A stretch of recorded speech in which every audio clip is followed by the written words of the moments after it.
Good morning. That didn't work. Good morning, everyone. Hello.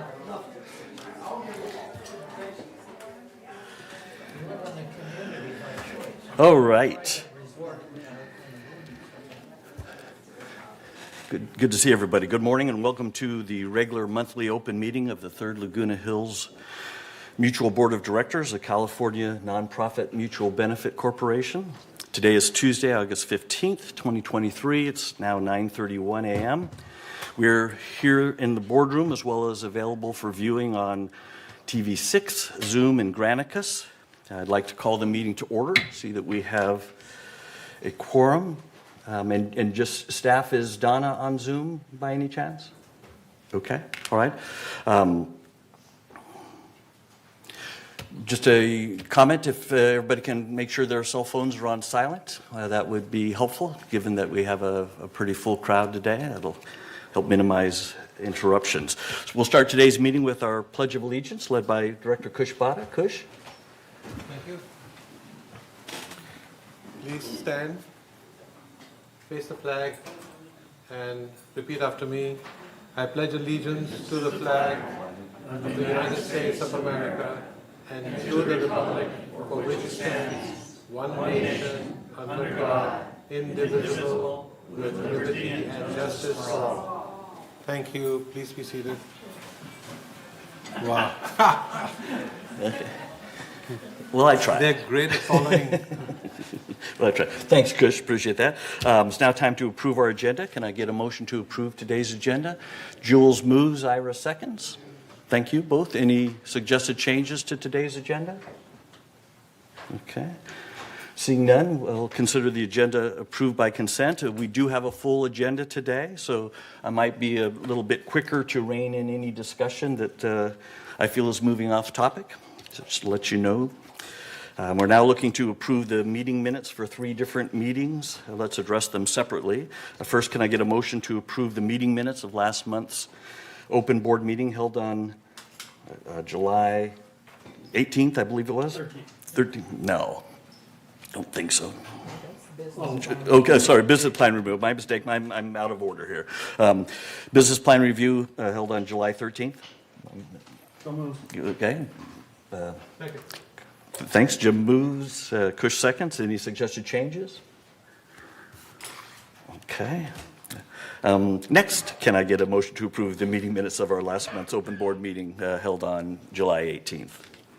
Ira moves. Ralph, is that you seconding? Kind of feel like I'm an auctioneer sometimes. All right. Any suggested changes to those minutes? I abstained because I wasn't there. Okay. All right. And I did have a change. Page 12 of 14. This is agenda item 4B. Kind of right in the middle. It's the resolution for the revised resale inspection fee. It mentions that Director Rain Sozak made a motion to approve the resolution, but rather she made a motion to table it. And that's at 2 hours and 50 minutes and 30 seconds into the recording, if you'd like to take a look at that. Thanks. Any other suggested changes? Ralph? Like this, I should have done the last item. Do you want anything on the meeting, the special meeting for the third presentation of the budget that was held on the 10th? Do you want to add that or no? I don't think we have that quite ready yet, so we'll approve that next time. Yeah, thanks. Yeah. Any other changes? Okay, we'll consider the minutes from last month's approved with the change noted. And then finally, we have the agenda prep meeting, minutes for the agenda prep meeting held on August 4th. Can I get a motion to approve those? Andy moves, Ira seconds. Thank you. Any suggested changes to those? Again, I abstained. I Okay. wasn't there. Abstain, okay. Thank you. And then otherwise, we'll consider it approved by everybody but Jim. All right. We're now moving on to agenda item 5, which is the report of the chair. I'd like to provide a brief update regarding the budget for next year. Overall, the effort is still in progress, and I believe it's going well. In the current plan, the board is planning to invest some more money than in 2023 into our wasteline remediation efforts, our copper pipe relining, and our landscape renovations, all to help reduce costs in the longer run. As I mentioned last month, based upon a one-time additional revenue expectation of $2.275 million in 2024, the board has the choice of keeping the third mutual monthly assessment pretty much the same in 2024 as it currently is, followed by a significant increase in 2025, or we can even out the increases for 2024 and 2025. Considering input from members, the board is currently planning on trying to even out the increases and is planning a 5% increase, or $27.98 in 2024, to bring third's portion of the monthly assessment from $559.62 this year to $587.60 in 2024. GRF's portion of our monthly assessment is currently planning an increase of 3.34%, or $7.40, taking it from $221.31 this year to $228.71 in 2024. So these currently planned changes would bring the total monthly assessment, not including surcharge that some members pay, from $780.93 this year to $816.31 in 2024. If you've attended or listened to any of our budget meetings over the past few weeks, you may know that there is one area in which the board is considering reducing services, and this is for janitorial services for three-story buildings. For those of you who are not aware, all members in Third Mutual currently pay to have common areas, including walkways, breezeways, lobbies, mailrooms, and elevators, of our 81 three-story buildings cleaned by janitorial services every week. As the board worked with staff to understand the details of how our money is spent, some members of the board questioned this service, as those who live in one-story and two-story buildings don't get their walkways cleared by staff. The board does understand the unique nature of these three-story buildings, which have common areas, again, such as lobbies, mailrooms, trash rooms, and elevators that other buildings don't have, and have discussed reducing these janitorial services from every week to every other week. Implementing this janitorial service reduction in 2024 would save $2.71 per manor per month in assessment, which is why the board continues to consider this. If you have thoughts on this, please feel free to share them with me or other board members so that the board can take members' input into consideration as we finalize this decision. And that completes my remarks for today. As always, thanks for listening and thank you for your support. Moving on to agenda item 6, which is an update from VMS board. Today, there will be no update from the VMS board. The VMS and third boards are working together to determine if there is a better way to provide VMS-related updates with our members. In the meantime, during the CEO report later today, Ms. Foster will provide any significant updates regarding VMS to you all. Okay, and then moving on to agenda item 7, our open forum. At this time, members may address the Board of Directors regarding items within the jurisdiction of this Board of Directors and not on the agenda.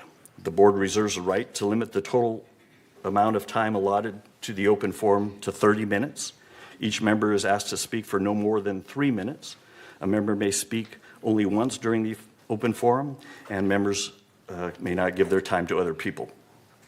Members not in the boardroom can also share their comments by joining this meeting via Zoom or by emailing your comments to meeting@vmsinc.org to have your message read during this open forum, should time permit.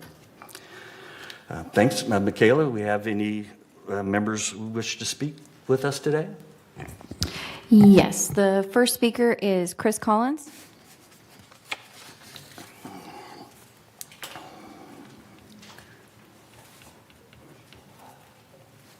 Good morning. Good morning, Chris Collins, 3306Q, and I'm here with an update about the work of the Foundation of Laguna Woods Village, which is on behalf of residents who are experiencing temporary financial challenges. Fall help is available. What happens after you fall? That's a critical moment Can you get up on your own? Are you seriously injured? Can you call for help? The president of the foundation of Laguna Woods Village reflects. Having fallen myself late at night in my own manner, I know those questions only too well. Emergency response devices or medical alert systems are there, sometimes called, can provide an answer. And for those of us who live alone, those devices provide an easy way to request help. For family members and caregivers, medical alert system provides peace of mind knowing if their loved one is protected and can get help quickly in the event of an emergency. Knowing that help can be reached and requested permits greater independence while also reducing anxiety and stress. As a corollary to its effort to promote fall prevention in the past year, the foundation is helping those residents who are fall prone but have limited financial resources to get the benefit of emergency response devices. So the foundation has rented approximately 70 of such devices for village residents just in the past year. Access to such help is available through social services, which determines need and financial eligibility. So social services, which is located right here on the first floor of the community center, can be reached at 949-597-4267. Fall prevention classes are also available for August and September, and the Foundation of Laguna Woods Village is partnering with Memorial Care Saddleback Medical Center to provide classes free of charge right here in the village at Clubhouse 2, with medical center staff leading the sessions. The sessions focus on different aspects of fall prevention, incorporating chair exercises, stretches, and strengthening to help improve strength and stability. The program will be offered as one-month segments with 3 one-hour sessions in each month. On Wednesdays from 2:30 to 3:30 in August and in September, residents can register for a single month's sessions. Registration can be done via ActiveNet or at the Clubhouse 2 or Recreation Center. So if you have any questions, please contact the foundation at 949-268-2246 or the foundation at comline.com. And for more information about the foundation, please go to our website at the Foundation of Laguna Woods Village. Please note that donations can always be made using PayPal on our foundation's website. Thank you. Thank you. Thank you, Chris. Just a quick reminder, if you did fill out a speaker request form, you must be a manor owner. We cannot accept leasees to submit these forms. So just wanted to give you guys an update on that. Next speaker is Shirley Eschlinger. Thank you.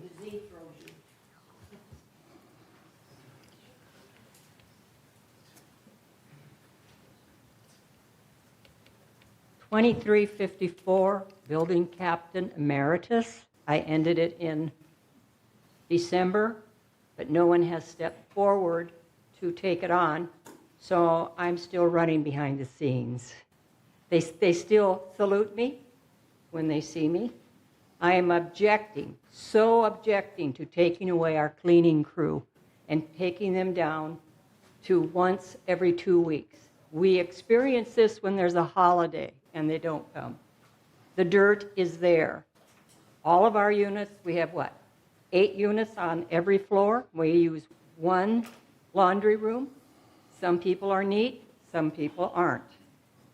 But when I see what they clean up, and I hear you say, well, these other 2-story buildings, they don't have it. But we are an open building. We get all the wind, we get all the dust. In the garage, we get all the leaves, which some of my compatriots in the building help sweep up. It is not done by Laguna Woods Village. It is done by whoever wants to be proud of their building, which I am. I am proud of the residents in my building, which I really am, and we do our best. But when it comes to this type of cleaning, of keeping up pollen off of the floors, dust to walk into our units, like I say, we're open-ended. And every one of these 3 stories gets all of the debris done in. So I'm going to object to that, and I have one more point. What is the wage level of the people who come in and clean? Are they being cut down for hours since they're not going to be doing it twice or every week? Are you taking away their hours so they no longer have that income coming in? They're usually low man on the totem pole, those who come and clean up after us. So bear that in mind too. You may be able to make cuts somewhere else as material that came into my email. How come we've increased the number of people in compliance? Now you want to take away maybe somebody's hours that's supporting their family down in the lower levels? And I look out for them because they become part of us. We see them every week. They are our compatriots in keeping our building clean. So thank you. Thank you.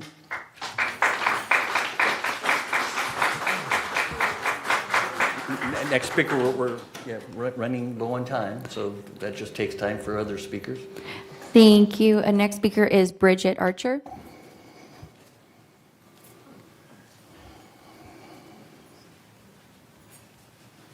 Good morning. I just spilled chocolate all over the front of my blouse so that I can make a really good impression this morning. Anyway, I'm Brigitte Archer. I live in building 3428, Unit A. I'm here to express a pressing concern regarding the ongoing behavior of my neighbor in 3428 and Phyllis Waite. You all know who she is because she's here all the time. Her behavior has caused significant repercussions to me and to this community. Her consistent demand for attention not only incurs costs from the HOA, but it also has directly impacted my personal well-being as being a member of this community. Regretfully, her actions has deprived me of a peaceful living environment and the amenities that I cherish. Simple joys like the sound of a very soft water fountain, relaxing by my fireplace, actually my small fire table on my patio in the evenings, or enjoying a barbecue on a compliant barbecue unit that is electric and not flame. All of this has been disrupted due to her incessant interventions. My privacy is essential for a quality living experience, and it has been consistently compromised by these intrusive camera pointed into my patio for over a year. The patio is down now. The camera's down now, but it was always pointed to my patio. And security and landscaping could always be watched, observed, and heard by her when they visited. The presence of security personnel coming around the back of my patio with flashlights at night while I'm entertaining guests, or even just alone, is really unsettling. Frequent visits, both day and night, have led to awkward encounters. The comments from security when they come out about the fountain is that she tells them it sounds like someone's peeing outside. They say they can't hear it. They laugh, they shake their head, and they cannot believe it. They tell me that maybe I moved into the wrong place because these kinds of complainers are common. It's worth mentioning that for several months, Phyllis's daughter, Robin, made discreet efforts to intervene and help manage the situation, but once Phyllis found out, that stopped. To provide some context, the security department has recorded on their end 17 visits to my home in less than 2 years and 2 months. I put a list of dates in your packets. I have more dates, which they did not make full reports for. The last time they were out, if you'll turn to the inside of your folder, you'll see a picture of them doing a sound test. They had to do it 3 times a couple of weeks ago because the street noise drowned out the sound of my fountain. There's comments in my report about the landscape department and the fact that she caused me lots of problems with my landscape, although she encouraged me to develop it and put it there and told me she loved it. Considering these circumstances, I request a fair and impartial assessment of the situation. My goal is just to enjoy my home without undue disturbances and to positively contribute to this community. For resolution, I seek the following questions to be answered. What are the collective costs for security calls, So Ms. compliance Archer, visits? Sorry, Ms. Archer, I'm going to stop you. Your time Let me is just run finish out. the 3 questions. Compliance Okay. visits for our community members. What does it cost us? How does this board intend to address it? That's the second question, because you all know about it, as does every department. My neighborhood, this building is called a sick building, and she has been labeled a frequent flyer by landscaping. So why have you allowed this pattern to persist knowing that this is happening? Those are my 3 questions, and I apologize for going over. Thank you. Thank you. Thank you. Next speaker is Stuart Hack.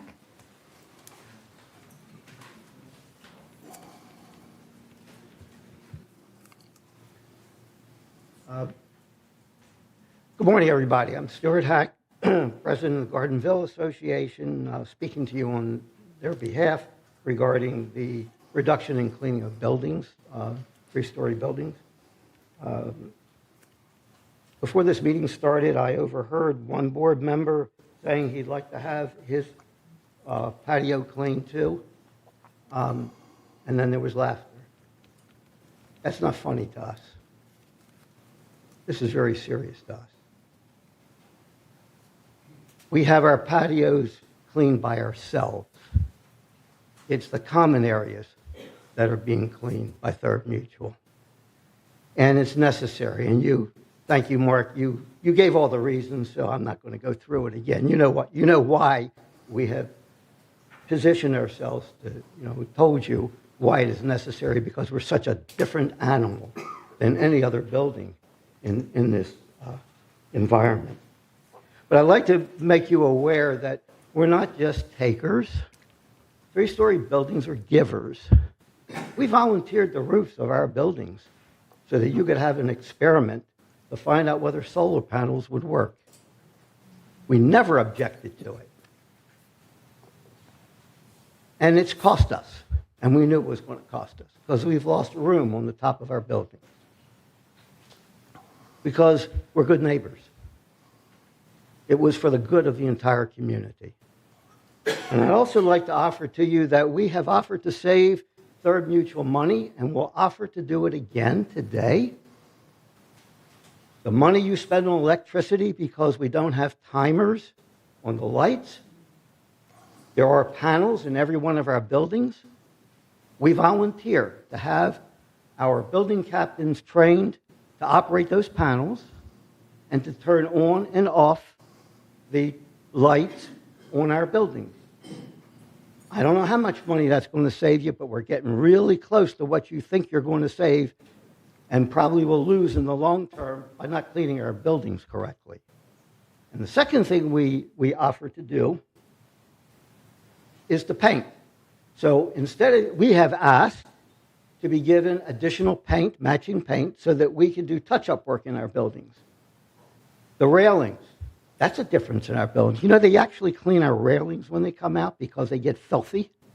We will touch up the railings. We will touch up the door jambs. We will touch up so you don't have to send painters out to do that touch-up. We've offered to do it before. We're offering to do it now. And we're offering to do it in order to help pay for the cost of cleaning our buildings, please. Thank you. Thank you.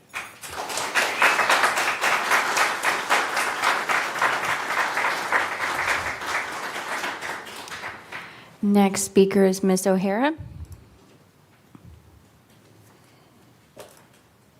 Good morning, everyone. Aloha. I want to thank our CEO, President Laws, and the entire Third Board for your tireless hours you spend to improve our lives here in the village. You are all moving us toward a more functional, competent, healthy community, of which I am so grateful. I encourage residents who have expertise in various disciplines to consider volunteering as an advisor on specific projects. As we have learned these past months of severe budget reviews, the greatest percentage of our budget goes towards employees and their benefits.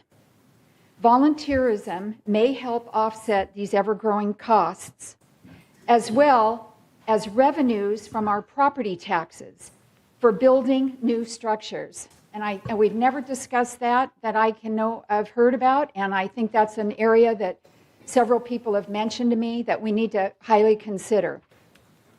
Lastly, I wanted to invite all residents to attend our lively monthly town halls held at Clubhouse 2 on the fourth Wednesday of every month at 3 p.m. Bring your neighbor, your questions, concerns, and your solutions. It's been most helpful for me. It's just been a phenomenal, and I want to thank President Laws for consistently having that available to the residents. I just think a lot of people don't realize how much they can learn and contribute. Mahalo. Thank you. Next speaker is Cheryl Fennick.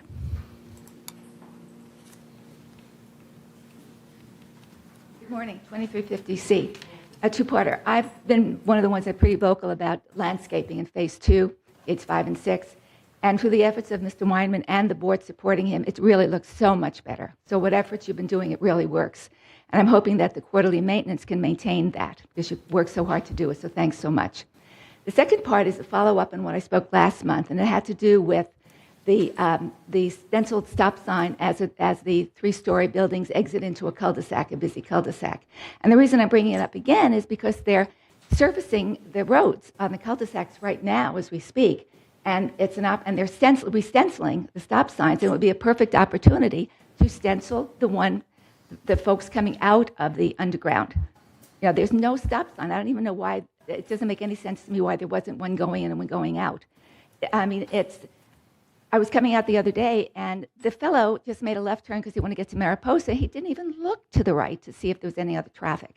Now, also to the folks who live there, when they park along the cul-de-sac, it blocks their view. It's really kind of harsh. It's hard for drivers. But they're stenciling right now, guys, so if you if you agree that that stencil should come in, and we're not talking about everything. Not every underground goes into a cul-de-sac. Some just go into a plain road on Mariposa. So thank you for your consideration. I really appreciate it.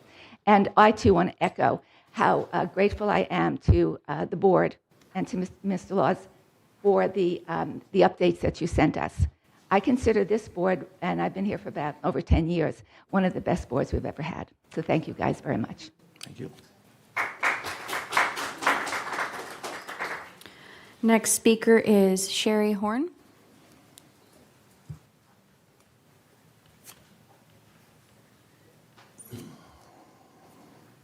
Good morning, Board. Sherry Horn, 2354. I would like to speak on behalf of maintaining the cleaning in our three-story buildings.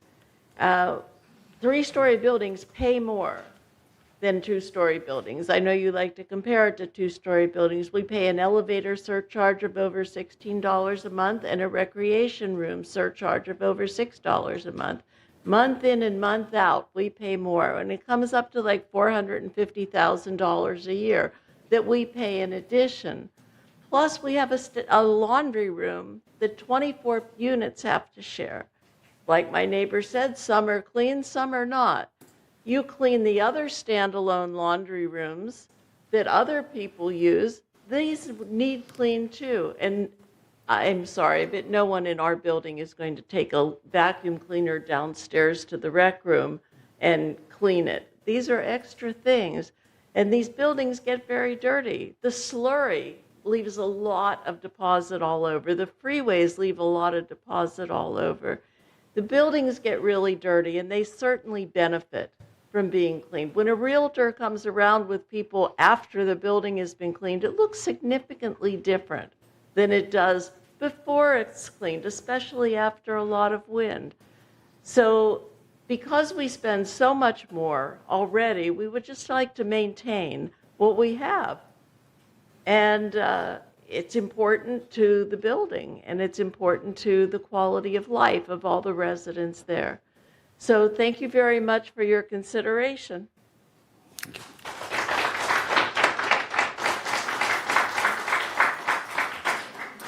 And then we have four very short emails that were sent in, so I'll read those right now. The first one is from Dixie and John Bliss, and they said, "We, John and Dixie Bliss, are adamantly opposed to dropping the cleaning of our buildings. They will soon resemble buildings in slums. In the 1 week between cleanings, leaves, pine needles, and dirt and general clutter up our breezeways. This is not what we bought into. No prospective buyer is going to want to purchase in a building that looks like this." The next one is from Marilyn Novak, and they said, "It is amazing that the number of people who come to visit us from outside the village remark on the cleanliness of our three-story building. A 2-week schedule would allow the debris to build up, particularly the leaves in the fall. Needless to say, I am in favor of a 1-week schedule for cleaning the outside areas in the three-story buildings." The next email is from Lester Sack, and they said, "As I am out of town and cannot attend the meeting, I would like to advocate for continued cleaning of this three-story buildings." And the final email is from Harvey Palak, and they said, I want to restore cleaning of three-story buildings. And that is all for open forum speakers. Okay, thank you. Thanks, everybody, for speaking. Any comments, any board members? Jules, yes? I'd like to underscore Ms. O'Hara's suggestion for volunteerism throughout the community. Not only does it do we also get benefits of any essentially freebies from our people, but it really makes us more of a community.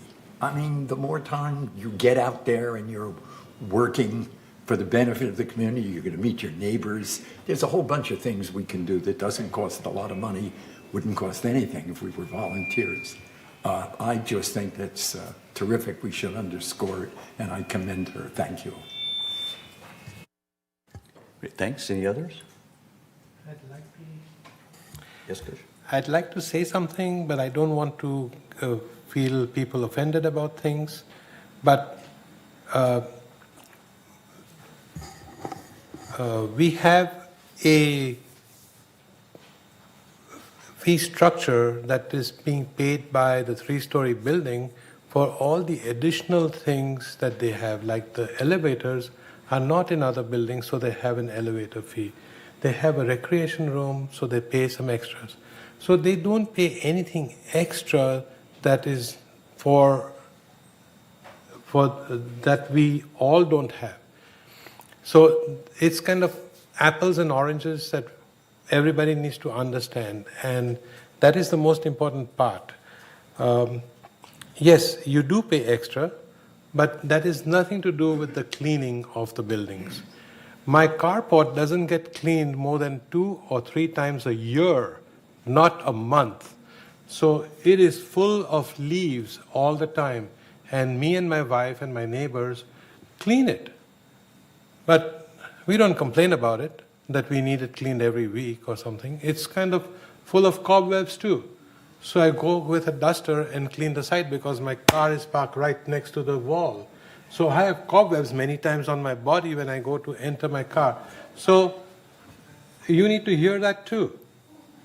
Yeah. So maybe you should come one day and enter my car with cobwebs on your hair and see how you feel about it. So I understand that we are not cutting your thing from every week to every month, but it's also money that everybody else is paying. So please understand, I have no issue. I mean, I have no money to just dole out and pay. If I had won that $1 billion thing, maybe we would have had a better life. But it didn't happen. So we need to work on things as our pocketbook allows. So think about it. I know everybody wants more stuff, but that's how I feel about it. Not, yeah, you can move, you can. But it's okay. It's children. Pardon? Yeah. So again, the decision hasn't been made. Thank you for your input. Got others to hear? Yes. Yes. Go ahead. Thank you, Kush, for your comments. I think we need to look at the situation in totality. There's a management style. It's called management by walking around, MBWA. I don't know if you got to go out and see things. And I did that.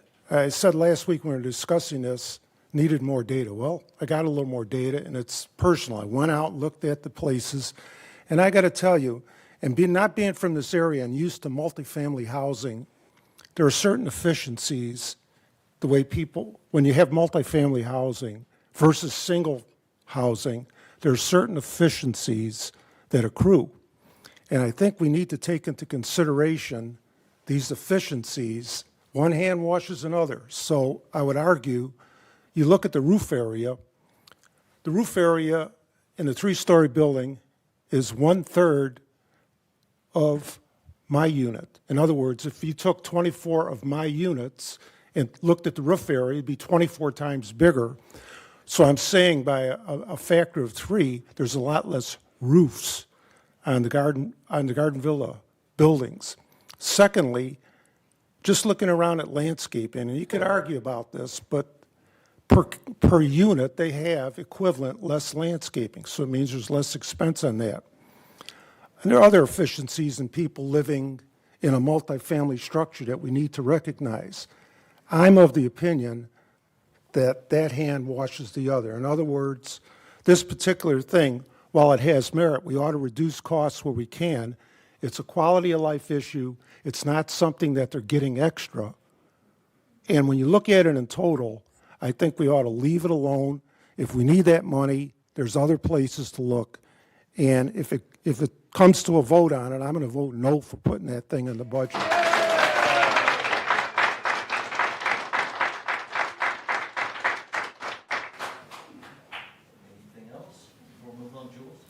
Just a note, I really want to thank Kush for his comments, for his volunteerism, because that's really what you were saying. You're volunteering. Well, we all should volunteer a little bit.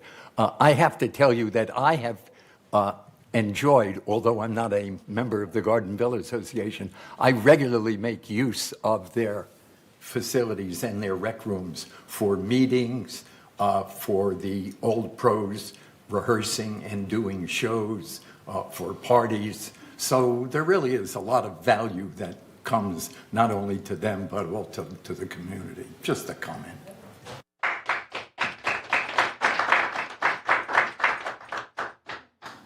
On another subject or continuing that one? Okay, I would like to say something about, I think the exits to the three-story buildings are usually onto a private driveway. I don't have a stop sign at the end of my driveway before entering the street. I have a private garage, but I still don't have a stop sign. And I think if people that live in those three-story buildings and are driving out need to be aware that that is not all of a sudden out in the open. You have to be a little bit careful. We looked into one of these complaints about a year ago, and there is plenty of visibility if you're driving reasonably and looking carefully. So that's about all I have to say on that. I think Kush and I went and looked at it. I took photographs and so forth, and there's really no need of exit stop signs. When you're going in, you've been driving fast, and now you're suddenly into a closed area. So that's why that sign is there on going in. But coming out, exercise a little bit of caution. Look both ways before you come out. Don't come out flying all of a sudden it's because it's a big open garage door. Watch where you're going. And it's still a reduced speed until you hit the streets.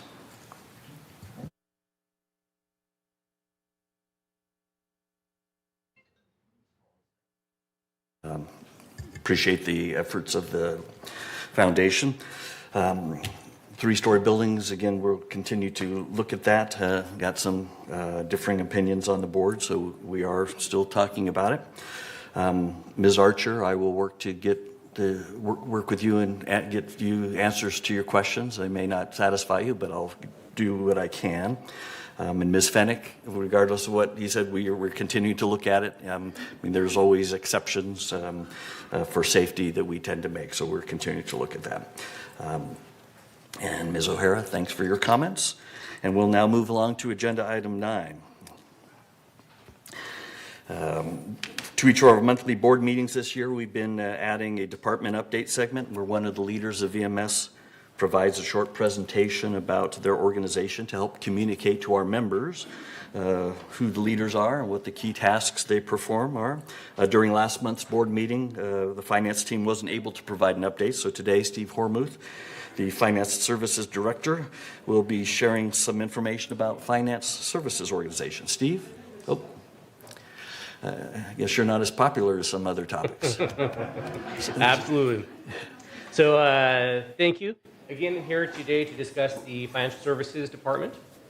Can you bring up the first slide, please? So this is a org chart of our team. I won't go into any details, but you can see here that we have approximately 30 employees on our financial services team. I'll go over some of the high-level details in the upcoming slide.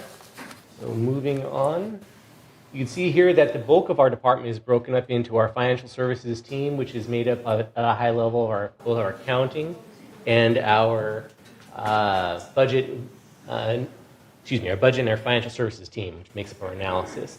In addition, we have our mail and copy room, our warehouse, and our purchasing team. The only real changes that have taken place over the past couple of years is in 2022, we budgeted for an internal auditor. We did not fill that position, but in 2023, we split the responsibilities of that position between the CEO's office as well as our financial service team. I'm happy to say that that person did start today, so that position has been filled. And then, so that was the reason for the half a FTE decrease in 2023. And then in 2024, it went up by half a FTE, a full-time equivalent employee, as a result of us looking towards bringing on a part-time person to help with answering phone calls from our residents. On our next slide.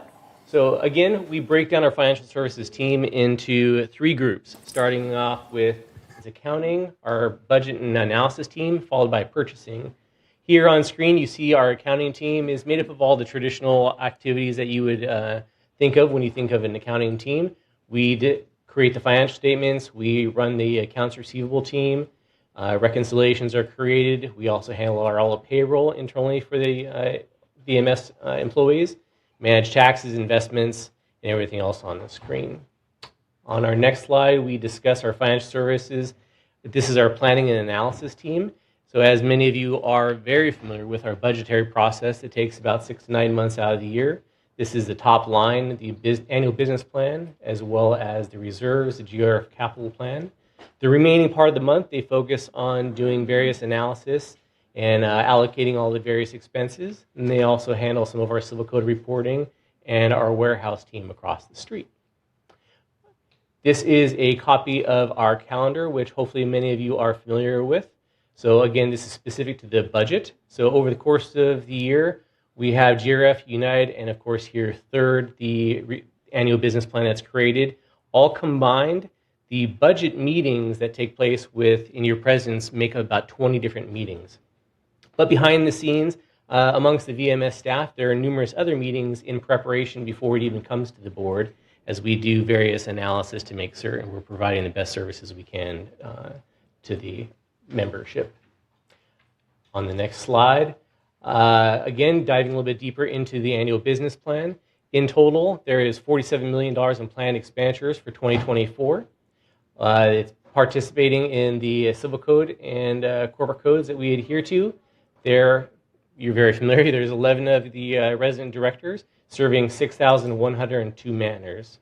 As part of the business plan, there's $23 million in reserves. And from a VMS perspective, we have 10 different departments and 69 work centers that fall into those departments. And lastly, we have a combined VMS team of about 800 employees, which makes up both union and non-union, part-time and full-time. A couple more slides. The highlights for the 2024 business is, again, we've had 20 meetings held to date with the board across all 3 organizations. And staff has placed a lot of effort before we even brought the information to the board, we worked really hard to make certain that we could keep it flat to the previous year as an opening volley to everybody here. And then we also had there were a few closed session meetings in order to address some of the questions in both the version 1 and the version 2 of the budgets. We have 2 more slides. Again, this is our 3rd area within financial services, and this is our purchasing. Sorry, that little picture is covering the term purchasing. But we have all of our standard. We have a team of 5 individuals who manage the purchasing of the company. So we have a manager and 4 employees that report underneath them. They handle all the purchasing, the RFPs, the contracts with all of our vendors, updating the purchasing policy on a regular basis. And then underneath this team, we also manage the mail room, the mail delivery throughout the community, within the, for VMS employees. And then this also addresses the copy services for all the residents, as well as the board meetings and various committee level meetings. For upcoming year, one of the major projects that we're working on is the ERP implementation. This is the new software that is going to be running the business. The first phase of the program is focused on financial services, so my team is very heavily involved. And then a few bullets down, so operational reviews, again with the hiring of the internal auditor. the first half of the year, we're going to be focusing on a lot of the financial internal controls, but then we're going to be expanding out to touch on the various departments and help the teams take better credit for what they're already doing to make certain from a transparency perspective, everyone is aware of what departments are doing, as well as finding operational efficiencies. We're working on ongoing compensation studies. We just finished it yesterday, but it'll continue going forward. And then we're also looking at both making improvements to the business plan timelines, because again, it's 20 meetings, and we'd like to figure out a way to maybe consolidate some of those timeframes. And lastly, we're having an ongoing fee review for each of the mutuals. And I'll pause here for any questions.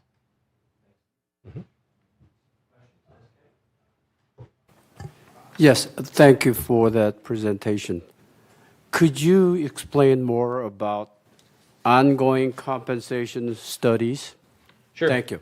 Absolutely, and thank you for asking. So we use a third-party provider third-party vendor who provides a separate database for Orange County employees, and we specifically look at nonprofit corporations to compare what we're doing here versus the outside world. So we look at all of the various positions and we marry them up to what we have here and make certain that we're on par with the greater Orange County. Okay, so you're trying to match up other HOA organizations? Nonprofit specifically, not necessarily HOAs. Yeah, HOA with our compensation package. Correct. Okay, thank you. Mm-hmm. Andy? As a former certified public accountant who's done audits, I know the value of an internal auditor, but a lot of people don't. They think it's just extra cost. I would say that as a board of directors, a good internal control program, which an internal auditor really is part of, takes a lot of the unknowns from us. In other words, this is a professional that can look at internal controls to prevent fraud and other things like that.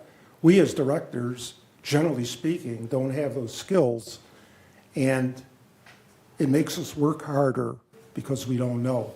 And so I applaud you for adding an internal auditor position. It's really basic accounting 101. You should have one. But I'd like you, Steve, to explain to the audience, if you could, the value of an internal auditor. Okay, absolutely. So one of the first things that is done from an internal audit perspective is identifying the risks associated with any business. So we hired a consultant last year to develop a risk assessment matrix, again, identifying all the risks associated with the business and then making certain that we have internal controls to mitigate all of those risks. And then the team, the internal auditor specific finances at the moment. The auditor will go through and make certain those mitigating controls, the internal controls, are being applied properly and that the teams are adhering to those processes. And then, like I said a moment ago, that once they come up to speed and they finish testing the controls, they will move on to other departments to make certain that the documents are in place and likewise, the teams in those various departments are following internal procedures. So beyond even the normal internal controls, we'll be focusing on purchasing, we'll help out with some of the M&C departments, and then ultimately from a reporting perspective, they'll be taking direction from both myself and the CEO's office. I can tell you from an audit perspective, when the external auditor comes in, we have external auditors, we pay a fair price for them. To the extent that they rely on what we've done, they don't reinvent the wheel. It saves money because they look at our controls and they say, these are adequate, we can rely upon them, and we don't have to do further testing, which costs money. And so it has a lot of benefits, and I can't tell you how pleased I am to have that. Even though it's an extra cost, it's a necessary cost. That's my opinion. Thank you. Thanks. Moon? We have about 150, close to 150 million or Laguna Woods, including all that, and Third Mutual has about close to 50 million annual. And as a board is not execution branch, we are decision-making branch, like a Congress. And auditing is, as Andy said, is not extra cost. It has a significant benefit. First, it will deter any idea or any possibility of a fraud or any black hand. And that will eliminate a lot of, or saving a lot of money. I would propose, or I would like to see, like a GAO, since we are not the execution branch, but the GAO can look at not only finance department, looking at all other department, looking over, and we don't have expert, as Andy said, except Andy, but some of us gonna be on it and have hired some expert and looking at all operation, not just the finance department. And that will help a great deal. I was very, very surprised. Over 1 year I've been on board, we don't have that kind of branch or organization we should have. Thank you. Thanks. Any others? All right. Thank you, Steve. Appreciate the. Oh, sorry. I didn't see the hand. Yeah, it wasn't high enough. Sorry, Jules. Just briefly, I second Moon's comment, perhaps third Andy's comment. The point is that the controls that we have really involve quantity, but perhaps what we really need more is a quality audit to determine whether our departments and our employees are being particularly efficient or particularly non-efficient. And that's something that is really separate. That's totally in addition to what Steve has mentioned. I just thought I'd add that. There are other areas that we still have to look at, but this is important. Thank you. Thanks. SK? Yeah, in addition to, I like to see efficiency of individual functionality-wise. So you can compare other HOA organization, the compensation package versus ours. I really sincerely like to see efficiency test so that we don't waste their money right there. Thank you. Thanks, SK. Sorry, anybody else? Raise your hand high. Okay, got it, thanks. And thanks, Steve. Again, Steve is sharing last month's report. And so now we're going to move on to agenda item 10, where we're going to Thank you very much. Chuck Holland, who's the director of our Information Technology and Resident Services team, share some information for this month. Good morning, Chuck. Oh, good morning. Thank you, members of the board. And Mr. President, really appreciate the opportunity to do a little presentation this morning, talk about what we do here at Information Services. Information Services is really a combination of information technology as well as resident services. We also have our own committee called the ITAC Committee, which is the Information Technology Advisory Committee. We're going to be touching primarily on the items that are going to be impacting the resident, which is really resident services. So I have a slide deck that I prepared for you today to kind of go over the general overall operations of our resident services and share that with you this morning. So from a very, very high level overview, resident services is really responsible for all the call center operation that we have here, both for broadband services calls, maintenance calls, a portion of the gate clearance calls, vehicle registrations, mostly the call center activities that are going on. Then we're also processing and inducting all of the resident walk-in, right? So that's a really important part of what we do because we have the front office over here at Resident Services. And then we're really managing and organizing all the community access. So if you have a vehicle or an RFID, all of that stuff is being registered through Resident Services as well. Now we have just about 18,000 resident vehicles registered in the community. About 16,000 of those are vehicles. About 2,000 of those are golf carts. Next slide, please. Getting into the resident services key areas, I'm not really going to go over this whole entire list here, but you can see the breadth and depth of services that Resident Services is providing is pretty formidable.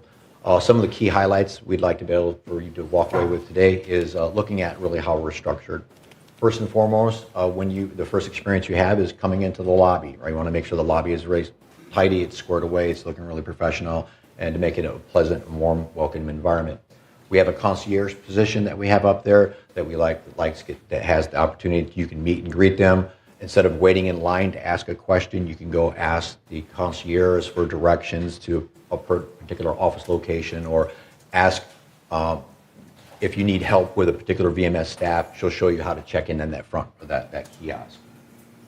That kiosk is also part of the concierge process here. That's how we're indoctrinating our walk-in traffic. We're doing about 5,000 walk-ins per month, so it's considerable to keep all the activity going on. Once you do check in at the kiosk and go into the front office lobby area, we have 9 windows that are up there. All those 9 windows. It used to be that each individual window was dedicated for a particular item. For instance, windows 1 and 2 were for vehicles. Windows 3 and 4 were for maintenance and landscape. Now what we've done, we've cross-trained everybody at all those windows, so you don't have to wait in line for multiple times for services that you need. You can get them all done at the same window. So after you're checking at the kiosk there, you can instead of waiting in line, you can grab a chair, wait for your name to be called up, and we'll get a chance to take your request right away. The other area that people don't see, and we call it the back office. That's where the actual call center is at. That's what our radio dispatch operation center is at. That's where our management staff and the supervisory staff are stationed in the back office there. We share a space with community relations, and they're the folks that are doing all the leasing and the resales documents. A couple other services I'd like to bring to your attention that maybe you don't realize, but we have going on, but they're an important part of what we do to support the community on a day-to-day basis. Number one is our radio dispatching. We have a radio dispatch center downstairs. We have a very extensive radio network. Our team members in Resident Services via the radio system is in contact with every single foreman from every single work center. So if there is a property-threatening emergency or a plumbing leak of some nature that could be causing extensive amount of damage, we have a radio network where we can contact these foremen and supervisors right away to try handling the issue. These are things like for the 3-story buildings, we want to make sure that there is a leak on a bathroom on the 3rd floor, that leak gets taken care of right away, because we don't want it to leak to the 2nd floor and to the 1st floor. Now you're looking at a $100,000 cleanup effort versus just somebody coming there and turning off the water. So really, really important that radio dispatching team plays a part in supporting the community. Another program that we like our residents to take advantage of is the key management program. Just in case there is ever an emergency in your property and you're not available, if you would come down to Resident Services and check in a key, so we have a key on file. If there ever is an emergency, security officers will come to Resident Services, check that key out, and let the appropriate work center in there into your home to fix that emergency as needed. Another key service that we provide that we'd like folks to take advantage of more and more is utilizing the Resident Portal. The Resident Portal has a lot of features and tools that you can utilize to help you with any of your needs. Things like your account balance, account statements. You can pay your assessments and chargeable services online. You can review review and edit your emergency contact information. You can review any of your registered vehicles to make sure that information is accurate, and a few other things that slip my mind at the moment. But there's that tool's out there available for you. All you need to do is go to LagunaWoodsVillage.com. In the upper right-hand corner, there's a login button. That login button will present you with an opportunity to register for the Resident Portal. Just click on the registration link. You'll put your email address that you have on file. Right. That email confirmation will be able to be sent to your email. You'll be able to set your password and log right into the Resident Portal. I implore everybody to be able to do that and take advantage of those services. Another services that we'd like to see more and more activity on is Dwelling Live. A lot of people don't realize Dwelling Live is our guest access management system. It's an app that you can download on your smartphone or log into on your computer, where you can register and manage your daily and weekly guests. You can't update your annual guests because of some security limitations to that system, but your regular day-to-day passes for your vendors and cleaning crews and your family members are coming in, you can absolutely go online and set up those guests in the system. Not only that, but you can turn on alerts where when your guests make it to the gates, if you set up the text messaging and set up the email alerts, when somebody comes and checks in at the gate and it's one of your guests, it will send you an alert letting you know that people have come to visit you and you have an alert available for you. So it's a very robust tool. Out of the 35,000 or so guest registrations that we do on a month-to-month basis, almost 7,000 guests are registered by residents. So they are really, really picking up and starting to use the application. So it's very, very helpful. So many services to get into, but we don't have a limited amount of time. So we go to the next slide, please.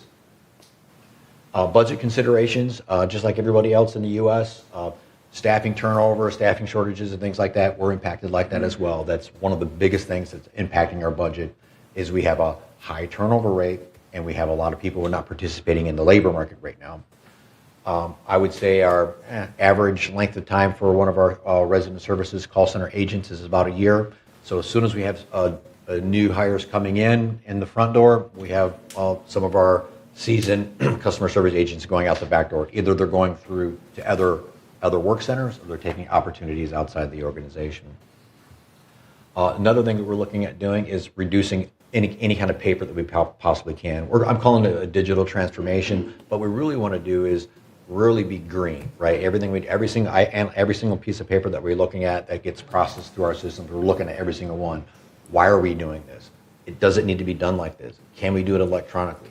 Can it be automated? How much time and efficiencies can we build into the system to make all of our lives better, and of course to contain cost and reduce overhead? Other things we're looking at, workflow automation, right? We know that there's set procedures that we have that go on throughout our organization, but they're being done via paper. We use something called an interoffice envelope, right? These yellow interoffice envelopes travel around the whole entire community for what? For somebody to take the piece of paper out, to scan it in and put it in this computer system. How about we do all that up front, making it all electronic? Other things we're looking at as well is more customer service automation, right? We want to build our resident portal and our phone system where residents can go online and they can schedule their own appointments. Right now, if you need an appointment for service that's being done in the manor, you actually have to get on the phone with somebody to schedule the appointment. We're looking at ways to automate that feature a little bit more. So when you do call in, you'll get the opportunity to select an appointment and book it on your own. And as well as some of the call center automation. With the newer phone systems that we have in place, there's a lot of tools out there that can really help us out a lot. Machine learning, artificial intelligence. As this AI tool builds more and more, collects more and more data on our community and the type of problems that we're having, it can bring in all kinds of different trends and analysis that we can address and be proactive with instead of being reactive on a lot of these issues and these types of calls that we're getting. So a lot of good stuff going on there. Next slide, please. 2023 priorities, call center excellence. That's the real biggest challenge that we have right now. We have 10 budgeted positions for our call center. Currently, we only have 6 full-time positions, 6 people answering the phones. We're taking anywhere between 12,000 and 15,000 phone calls a month, and we have 10 people. We're down 4, so it's a challenge.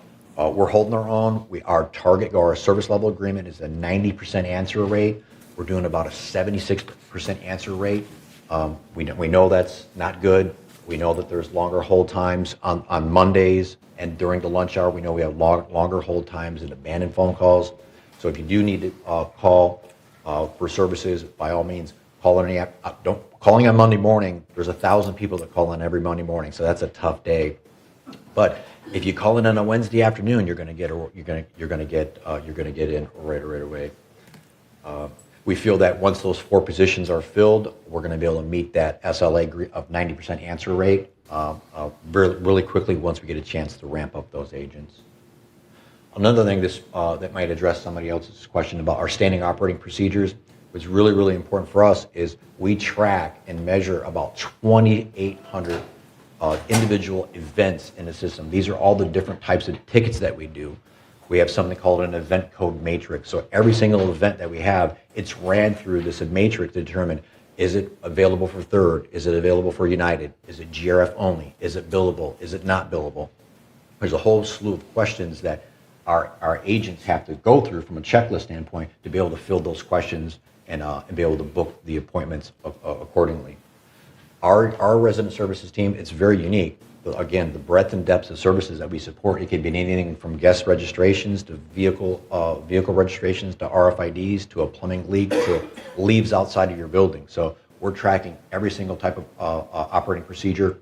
And the reason why that's important is through our training operation at Resident Services, we want to make sure that we're training our agents exactly the same way and giving out the same exact answers, no matter if you're an agent that's been here 3 years or 3 months. We want to make sure we're doing a standardized level of service, and so you guys know what to expect when you're calling into Resident Services. 2020 ERP software integration for Resident Services won't really be impacting them until 2024. As Steve had mentioned, the first ERP phase that we're working on is our financial services. Financial services is the foundation of what we do here at the Village, and particularly with Village Management Services. The fiduciary obligation is the most important, so that's what we're handling first. Next slide, please. Key performance indicators.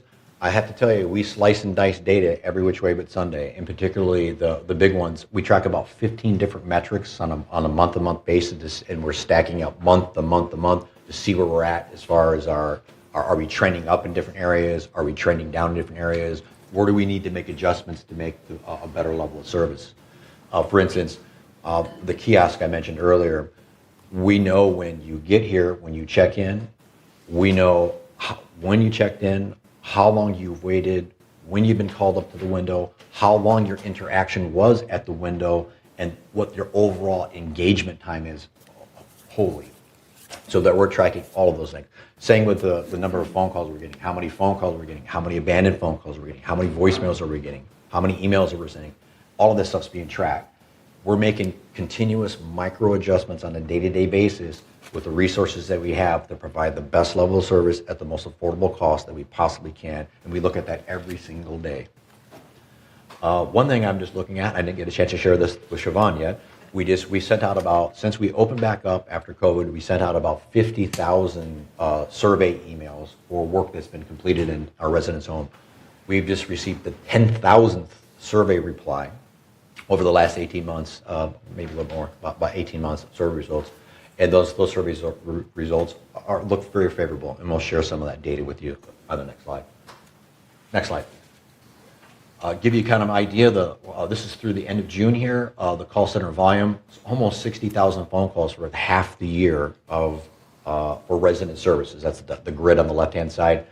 I'm sorry, I misspoke earlier. I said 76% answer rate. I misled you. It's 73% answer rate.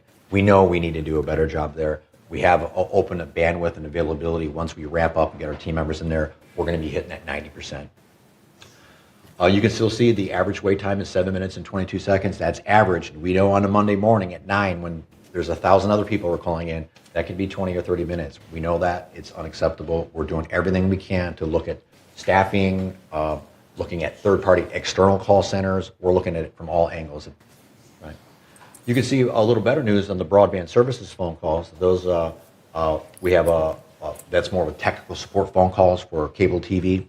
You can see we're almost hit our standard, our service level agreement of 90%. We're at 87%. But look at the wait time, much less, 2 minutes and 53 seconds. So we want both those programs to be running at 90% with lower than 3-minute hold time. Next slide, please. Number of visitors so far. Again, this is through the end of June. We've walked, 33,000 people coming into the front door, checking into the kiosk. That's a lot of people. And keeping them managing that little kiosk, that thing, it's worth its weight in gold.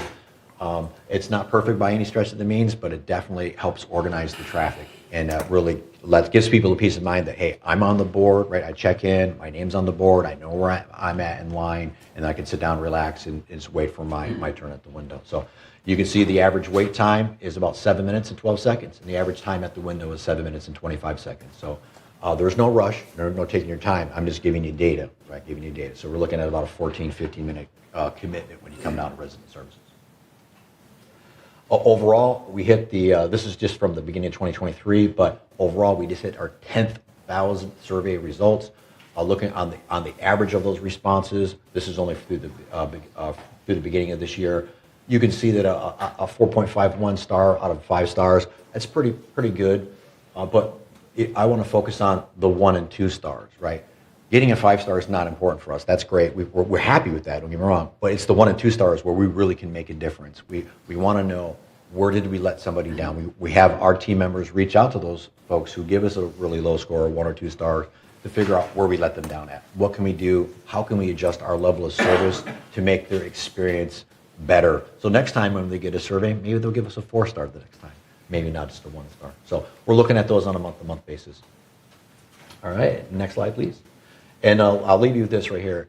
Every single day that I wake up and I come to the village to help direct these different departments, it's all about continuous improvement. If we're not learning and course correcting and making adjustments every single day to make your lives better, to do a great job with the team that we have, then I'm not doing my job. So continuous improvement is what we're doing at all times, looking at better ways to be more efficient and to save money, everybody's favorite subject. With that, I conclude my presentation and be more than welcome to take your phone calls. Great. Thanks, Chuck. Any questions? SK? Yes, thank you for the presentation. I'd like to go back to page 9.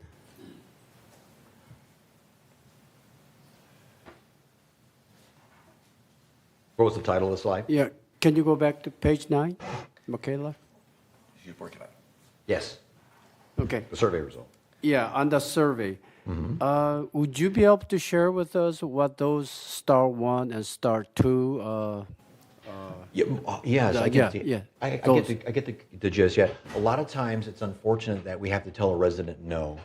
There are the board of directors sets forth policies and procedures, operating rules, as well as resolutions. Those are that's our guideline. This is how we need to operate our business. A lot of times residents call in for services that we can't provide to them, which they feel that we should or the HOA should be obligated to do. So they're just mad because we told them no a lot of times. And on the flip side, sometimes things don't always go right. We completed 100,000 work orders last year. If 1,000 of those work orders didn't go right, we got 1,000 complaints. That still means 99% of those tickets were completed, but we're just handling those particular. Sometimes things don't go well, but by and large, they do. I think a lot of the challenges that we have are with maintenance issues that take multiple work centers to complete the work. Right? If there's a leak, then that leak needs a carpenter, then a carpenter needs a plumber. Right? Those are the ones that people get frustrated with. So we try addressing those as much as we can. But if it's your day-to-day, a single work order, hey, my garbage disposal is broken, come out and fix it. Those are usually done same day within the next couple of days. But it's some of the maintenance is a little bit more complicated, and that's where we get lower scores. Okay, thank you. Great. Andy? Hi, Chuck. Very informative. I hope technology saves us all, but I don't know. All right. The call center, those people union? They are not union. They're not union, okay. Having been in business many years, I know when the demand is lumpy, and you're telling me the demand is lumpy on Monday, especially. Businesses frequently use part-timers, knowledgeable part-timers, where it's appropriate to fill in. Have we ever thought about using paid volunteers from the village to do some simple call center things? It could be, but we've had that discussion many times. But the nature of that role, where you have to be able to get access to other residents' financial information, account balances, information like that, there is some sensitivities and privacy issues that are there that we need to talk about. But we have been looking at augmenting our call center by using a third-party answering service to weed through some of the information phone calls for us. So when the phone calls get to my team, they're only dealing with scheduling maintenance. So we're looking at different angles. And in terms of the confidentiality issue, the regular call center employee, I would assume, signs a confidentiality agreement. Yep. Part-timer could too, but thank you, Chuck. Yep. Moon?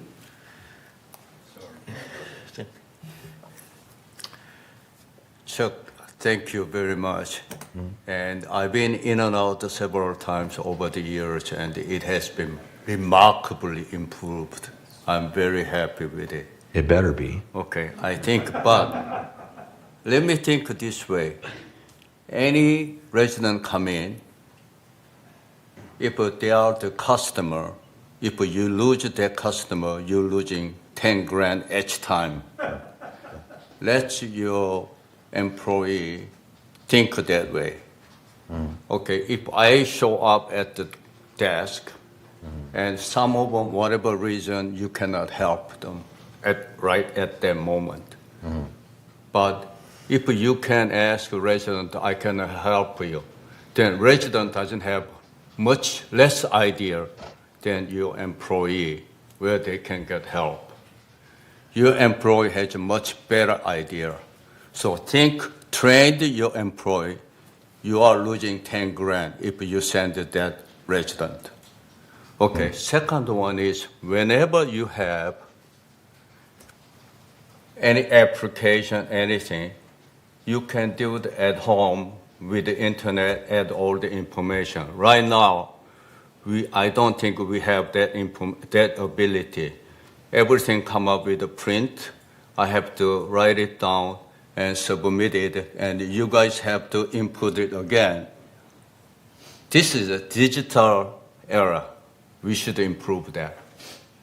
Third one is if anybody, any resident has a complaint, whatever as a 1 star or maybe 0 star, you have to follow up on it and make sure, send the email, call them, and follow up, make that as a 5 star. Thank you. Thank you. Thank you. Ira? Thank you, Chuck. With the advent of our ERP system starting to be implemented, I believe you think that this will help reduce walk-ins and reduce calls. But right now, I'm wondering, are walk-ins year to year or month to month, whichever you can give me the information, are they rising, falling, static? It's actually, may I? Yeah, sure. Yeah, it's actually pretty static. It's seasonal, definitely. Towards the slower times in a wintertime, it seems like we're maybe 3,000 or 4,000. Summertime is really busy. We're getting anywhere between 4,500 to 5,000 per month. So it's been pretty static. I've been looking at these numbers since just before 2019, at the end of 2019, beginning of 2020, before the lockdowns, and it was still pretty consistent, anywhere between 3,000 and 5,000 visitors a month. But overall, it's pretty steady. Now, keep in mind, when we shut down our doors at Community Services, we ramped up our call center, and so we conducted business for almost over a year with no walk-ins at all. So let's keep that in mind. We can do all of this stuff online. The only thing we can't do is register your vehicle and send you an ID card. But pretty much everything else that you do, you can do it over the phone. So with the phone calls, are they, the trend, is that rising, falling, static, year to year? It's pretty static. Yeah. Pretty static as well? Yeah, pretty static. Okay, thank you. Jules? I just want to second or third what Andy said with respect to volunteers. In fact, in the course of 1 hour and 18 minutes, you have solid evidence that at least 3, and I'll bet a lot more, of our board members are solidly in favor of member volunteers doing work, sweeping up, answering phone calls. I think answering phone calls is terrific. That's a no-brainer. I think what we really need is volunteers to drive people around who are unable to get around on their own, to get to doctors and normal, that would save us a tremendous amount of money. But there's all sorts of volunteer work that we can do, including my own priority is turf reduction. We can convert a lot of our grass, of our turf, very, very inexpensively, and ourselves, just another. But we now have 3 and it's growing, number of board members who are solidly in favor of more volunteerism. Thank you. Thanks. Any other comments, questions? Chuck, thank you for the Good informative afternoon. report. Thank you. Appreciate it.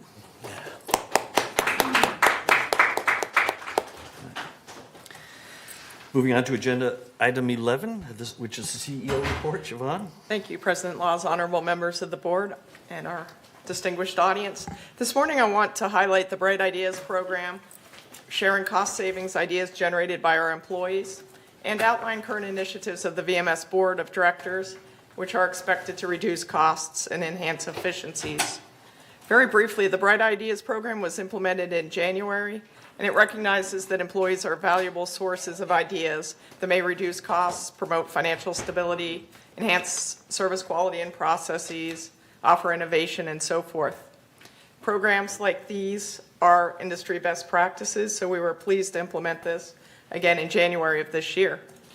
In the program, qualifying suggestions are eligible for awards ranging from honorary to $2,000 based on the impact of the suggestion.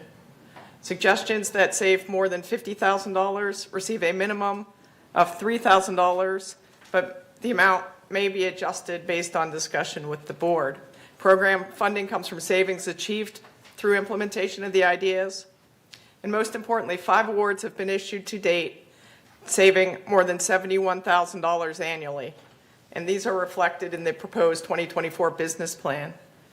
Very briefly, for an overview of those bright ideas, Ryan Costello, our warehouse manager, worked with the water heater vendor and distributor to improve the purchase process. By agreeing to purchase a specific amount annually, the vendor and distributor will store units locally and provide those units at a reduced cost. This idea saves more than $26,000 annually. Our broadband team came through when our Building E employees moved to a temporary new location. A communication pipeline was needed between the community center and the new location. Our broadband staff members quickly put in a plan and made it happen. They acquired fiber optic cable, a fiber patch panel, engineered a path for connectivity, pulled 1,500 feet of cable, and terminated the fiber at each location. These staff members are Mark Dabinian, Hank Deming, Guadalupe Hinosa, and George Rodriguez. This idea and their implementation of it saves $23,000 over the next 2 years. Ada Montesinos is a senior financial analyst who developed a new approach for calculating and reporting cable franchise fees. This was implemented in the 4th quarter of 2022, and the community is already experiencing the savings. This idea saves $18,000 annually. Jayana Emil-Malaki, who works in our landscaping department, suggested a way to reduce the purchase of business cards by using greater use of the QR code technology. And this is in the very first stage of implementation, which consists of evaluating the business card practices. The idea is expected to save about $4,700 annually. And Delphine Matthey, an administrative coordinator, suggested streamlining department holiday luncheon celebrations by holding them in-house, decorating a space that departments can use on a rotating basis. This minimizes staff preparation time and reduces food expenses, helps keep staff on site, removing the need to travel to and from. And a pilot was implemented in the last quarter of 2022, and this idea is expected to save more than $1,400 annually. I do want to thank all employees who have submitted their ideas, and I'm pleased to share that there are additional 7 suggestions under review. These include certify mailing reductions, which may save $4,600 annually, paper reduction, which may save $5,300 annually, and a modification to uniforms, which may save $9,000 annually. So again, a lot of good ideas are coming in, and we are very excited by this new program. Other initiatives that staff is working with the VMS board on include exploring strategic options for 2024 health insurance for our non-union employees. We took similar steps in the current year, and that resulted in a savings of more than $500,000. So again, we're looking at all options that are available to us. We're also implementing non-value added tasks that were identified by staff to enhance efficiency or reduce costs. One example is reducing reporting frequency on certain reports, where we can perhaps report quarterly instead of monthly, and so forth. We're also beginning to comprehensively review repeat service orders to diagnose the root cause of those service requests requiring multiple follow-ups. And Chuck is very instrumental in this effort, but we think that will bring great reductions as well. I'd like to conclude with 2 reminders about how residents can help reduce costs. Chuck touched on this one, and that is to use the Dwelling Live app to have your friends and family cleared to access the village. This allows 24/7 access. And please look on our village website and our village YouTube channel pages. They have great tutorials on how to use the Dwelling Live app. And a final reminder for our residents to please consider opting out of paper mailings for the mandated November and April mailings, which cost $7.50 per member. Again, if we have 12,000 members opt out of paper mailings, the annual savings would be more than $90,000. And the deadline for that is September 1st. That's pursuant to the state law that governs this. Otherwise, we have to use the last mailing address that was deemed your preferred mailing address. And again, you can opt out by emailing information@vmsinc.org. And that concludes my update this morning. Thank you very much. Thank you, Siobhan. Appreciate the cost-saving efforts. Anybody have any questions, comments for Siobhan this time? Jules? Only one. I understand what we have, 6,102 members. We have a mailing list of about 4,300 members. But when you scrub that mailing list, you find out that only about 2,000 or 2,300 of them are actually active and responsive.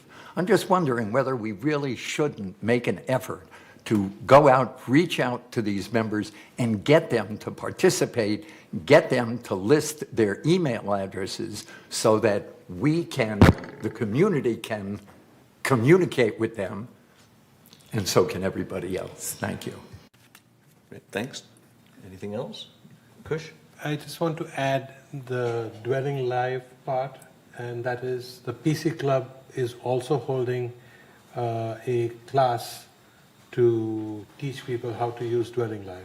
Yes, they offer a class the 3rd Wednesday afternoon of every month in partnership with VMS to use all the technology tools in the village in addition to just Dwelling Live. Instead of going to YouTube and trying to figure it out, it might be easier to sit in a classroom and learn, which might be easier for many people. Sounds like Thank tomorrow you. afternoon. Thank you. Yeah, excellent. Thanks again, Siobhan. We're now at agenda item number 12, which is the consent calendar. All matters listed under the consent calendar are recommended for action by committees and will be enacted by the board via a single motion. Today, per the consent calendar, the board is being asked to ratify the preliminary financials for the month of June 2023, approve the recording of 8 liens, and approve a couple of landscape committee decisions. Can I get a motion to approve the consent calendar? I so moves, Moon seconds. Thank you both. Are there any questions and comments regarding the consent calendar before we bring it up for vote? Okay, seeing none. Any objections to approving the consent calendar? Okay, seeing none, we'll consider the consent calendar approved by consent. Oh, not everybody. We're not doing this one electronically. We're good. Mm-hmm. Oh, yeah. We're not. I asked for objections and there were none. Is that right? Yes, Jules? I would like to indicate that I abstain, and it's primarily because when it comes to matters of finance, I do not consider myself particularly competent to suggest an opinion. I mean, I'm probably more willing than most people to rely on the professional people that we hire, but to suggest that I really am in favor of a particular report or a particular budget or a particular proposal, I don't think I'm competent for that, so I'm going to abstain. Okay, thanks for that. Okay. Any others? Okay. Okay, thanks. We are up to agenda item 13, where we'll be discussing and voting on unfinished business. Agenda item 13A is for the board to entertain a motion to approve a revision of Architectural Standard 16 for garage doors, both sectional and one piece. These updates were suggested by the ACSC, which is our Architectural Controls and Standards Committee. Last month, this board voted to approve these changes for 28-day member review and comment. And so today we'll be voting as to whether or not to approve these changes for implementation. First, I'd like Chris to read the resolution for us. Chris, please. Okay. Revised Alteration Standard 16, garage doors. Whereas the Architectural Controls and Standards Committee recognizes the need to amend alteration standards and create new alteration standards as necessary, and whereas the Architectural Controls and Standards Committee recognizes the need to revise Alteration Standard 16, garage doors.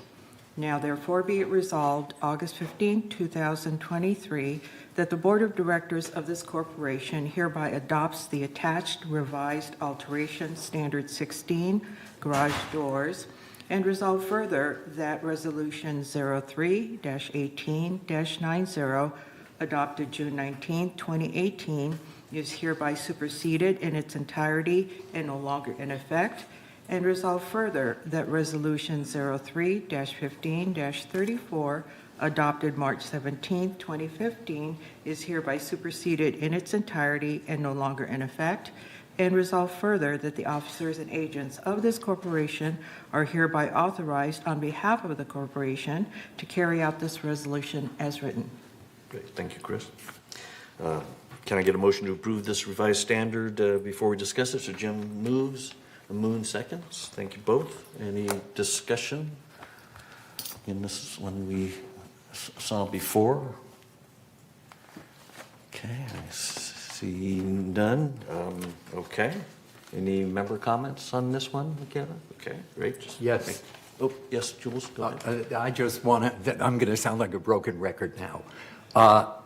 I'm going to vote in favor of both of these for a whole bunch of reasons, but the point is that they were created probably initially by alterations people who are professional, that we rely on their professional advice. But in addition to, Jim's committee, these people spend a lot of time going over this. So it's not only been suggested by our alterations people, it's really been gone over by really competent people on the ACSC committee.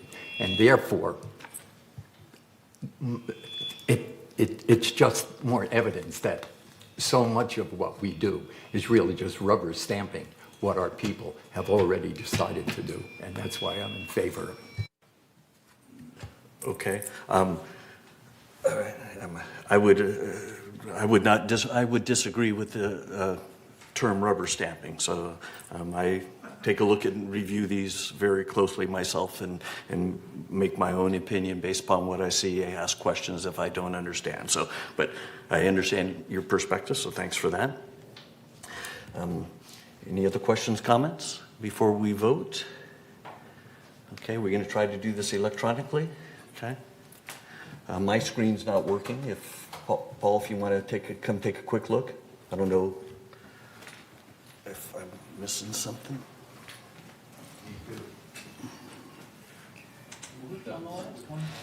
But I can do a thumbs up, thumb down if there's nothing you... Yeah, there's nothing in here right now. Okay. Yours is not working either? None of them are working? Mine is. Okay.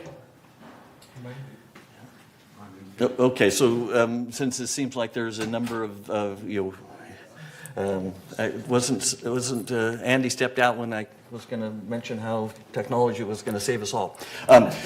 So all in favor of this, please raise your hand. Maybe we'll do it that way. Okay. All right, and if you can check with. Okay. Okay. Great. So this passed unanimously. Thanks. Okay. Our next agenda item is 13B, which is for the board to entertain a motion to approve a revision of Architectural Standard 42 for ramps. These updates were suggested by the ACSC as well. Last month, this board also voted to approve these changes for 28-day member review and comment with some minor tweaks. So today we'll be voting as to whether or not to approve these changes for implementation. Chris, again, could you please read the resolution for this one for us? Yes, revised alteration standard 42 ramps. Whereas the Architectural Controls and Standards Committee, excuse me, recognizes the need to amend alteration standards and create new alteration standards as necessary, and whereas the Architectural Controls and Standards Committee recognizes the need to revise alteration standard 42 ramps. Now therefore be it resolved August 15th, 2023, that the Board of Directors of this corporation hereby adopts the attached revised alteration standard 42 ramps, and resolve further that Resolution 03-19-133, adopted December 17, 2019, is hereby superseded in its entirety and no longer in effect, and resolve further that the officers and agents of this corporation are hereby authorized on behalf of the corporation to carry out the purpose of this resolution. Good, thank you. Can I get a motion to approve this revised standard? So Jim moves, Moon seconds again. Thank you both. Quick with the hands today. Any questions, comments from members of the board? Okay, Ira? And Bart, maybe you can come up and walk on your way up, just in case. So does this, this particular resolution, does this require an EULA and the 750? Bart? Does this require an EULA and the $750 requirement to draft it? Once approved, it will not require the $750 agreement. It will fall under the regular common area use agreement, which is at no additional charge. Okay, and so this would be a permanent thing that if the person sold their unit, they would not have to put it back to one or two stairs that it was, let's say. Not necessarily, unless they wish to not maintain the improvements that they have constructed. Okay, and so were steel perforated ramps ever considered? So I wasn't here for that. So with the revisions that we made, we allow any materials that will meet accessibility standards. And if that is one of the materials, we will evaluate those for current compliance. And if it is one of those that meets the accessibility standards, then that will be an allowed material. Okay, thank you. Okay, so it's not just concrete anymore? It's any material that meets the requirements of accessibility standards. Okay. And that could be anything, as concrete is the default type of material, but other materials also meet the requirements, such as decomposed granite, crushed base, and any other materials that are acceptable accessibility paths. Okay, great. Oh. The only other question I have is, if somebody wanted a temporary ramp, it would not fall under this necessarily. Let's say they broke their legs or were having 2 knee surgeries, one after the other, not just a knee replacement, let's say, but something else that required them to be in a wheelchair for an extended period of time, and they didn't want a permanent change, but just a temporary change. How would that be handled? So it should follow the same procedure as it encroaches into common area. And when they are done with it, they will let us know that they no longer need that. And whatever requirements were implemented at the time that was approved, and those go away once that use has ended. Okay, thank you. Okay, great. Any other questions or comments? Okay, all right. Any comments from members? Great. All right, again, now it's time to vote. And again, we'll be voting to make these updates to the standard I was going to say permanent, but that's not the right word, to accept these updates going forward. Oh, do you had some comments on this one? Well, a question. We have on a ramp. I hope I'm still in the right place. Okay, we have a cement pad in our garage where golf carts park, and so you have to step up onto it. So we have ramps that were made years ago of wood so that a golf cart can get up there. Otherwise, the golf cart can't step up. So these have gotten very old. We'd like to know how to replace. Our building is happy to pay for them, but we don't know how to replace them. Should we go to the wood shop? Should we? We talked to carpentry, and they said they have nothing to do with it. I would like some advice from the board. Okay.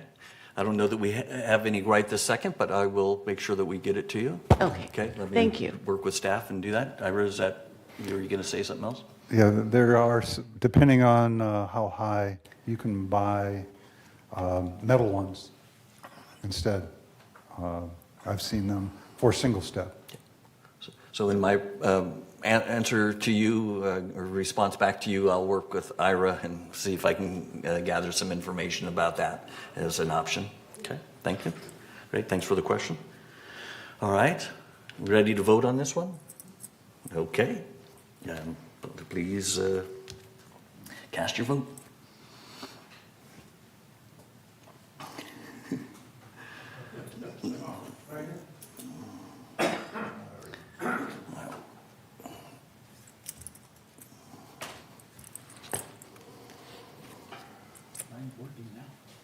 Okay, good.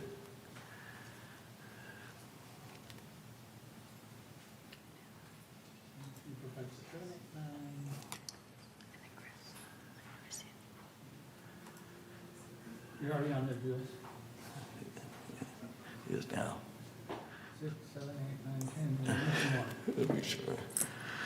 Chris, I think. Chris. All right. This has passed unanimously. Slowly, but unanimously. All right. We're now moving on to agenda item 14, which is new business. Agenda item 14A is for the board to entertain a motion to rescind Third's current barbecue policy and effectively replace it with Orange County Fire Authority guidelines.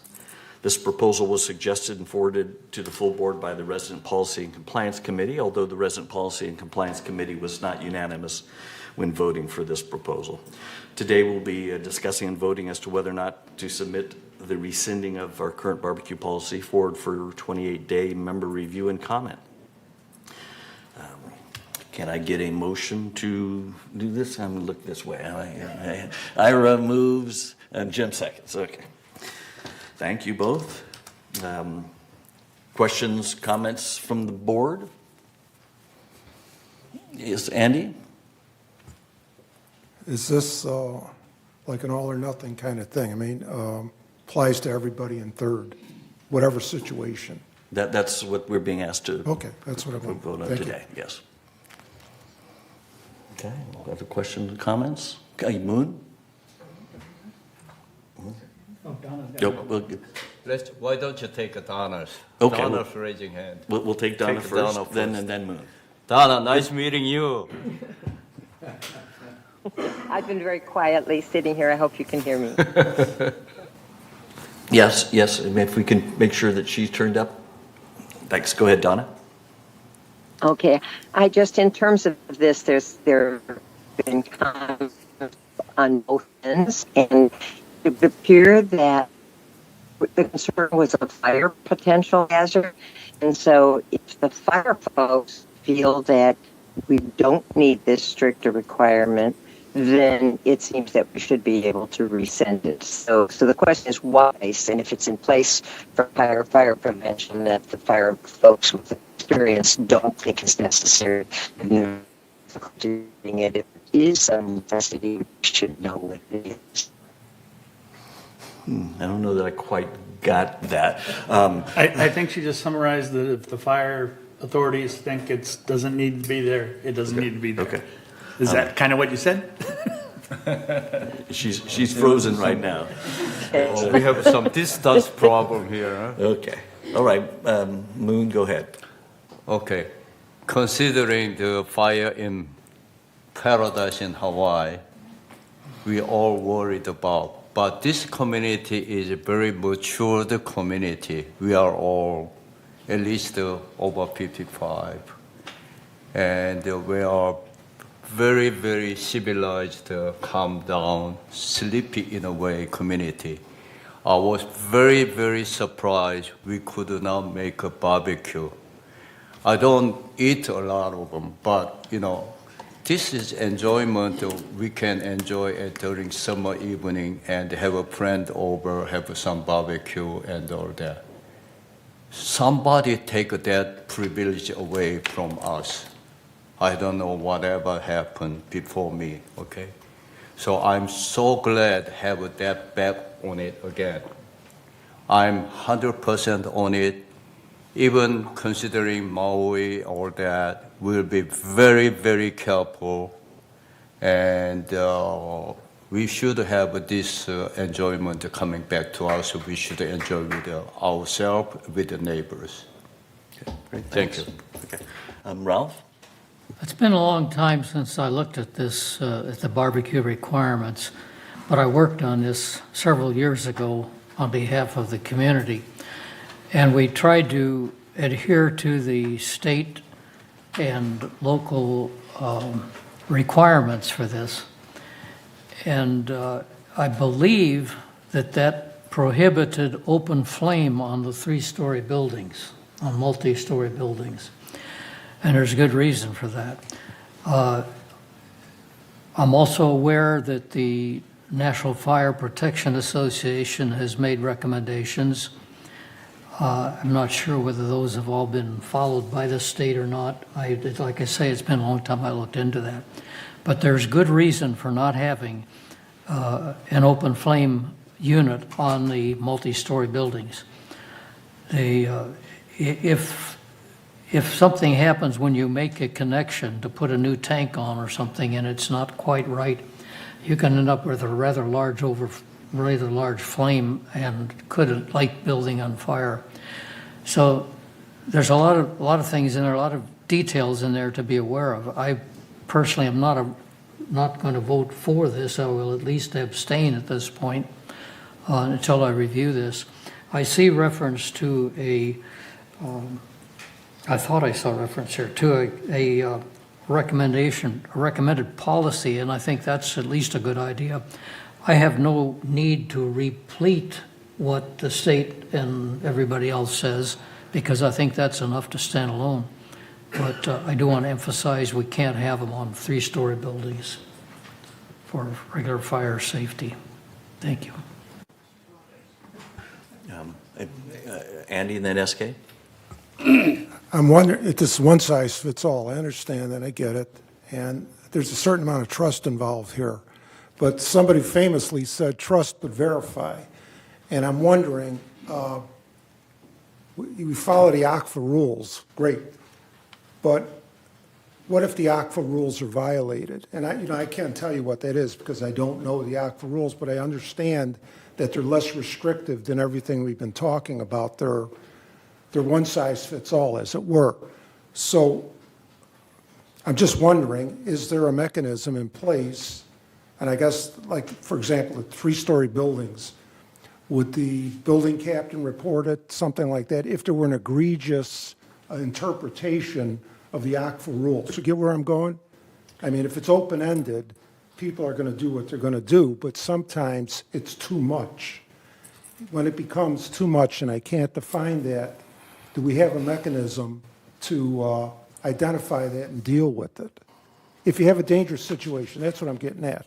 A dangerous situation, we just look the other way, laissez-faire, or is there a mechanism to report it so that it doesn't happen again, or the people are better advised? Anybody have an answer on that? Ira, this seems to. I think we're talking about barbecues, not bonfires, as well as if there's a compliance situation where someone is repeatedly using a smoker, let's say, and the wind is continually pushing the smoke into their neighbor's unit, that's a compliance issue, not a fire issue. Yeah, it's a nuisance. Okay, so with respect to barbecue, it's like if you had gas in your kitchen and you don't throw rags on it. I mean, it's the same situation. So if you want to, as far as the historically, we've had one incident in over a decade where the fire department was called because somebody threw hot coals down the chute, which was against fire regulations. They recommend 24 to 48 hours for coals to sit before you dump them into a proper container. And that's what we're recommending. Use common sense, use the OCFA rules, and there shouldn't be an issue. They have recommendations with regards to changing tanks. They have recommendations with regards to charcoal. It's plainly listed on several of their handouts as well as online. I don't think there should be the other issues, from what I understand, I think there were 4 other issues. They're all compliance things, smoke in somebody's. So there wasn't any fire problems, except for the one that I'm aware of. Yes, thank you. I have 2 questions. One is we are now discussing about 14A, and there is another item says on the 17 for entertaining a motion to rescind the barbecue rules and regulation. I don't know how those two related to. Since we are rescinding this rule, I'd like to see compliance come up with a clear guideline or perhaps rules as to what we should do, should not do, that kind of guidelines from the compliances. Thank you. Okay. So the 17 agenda item is just future agenda items.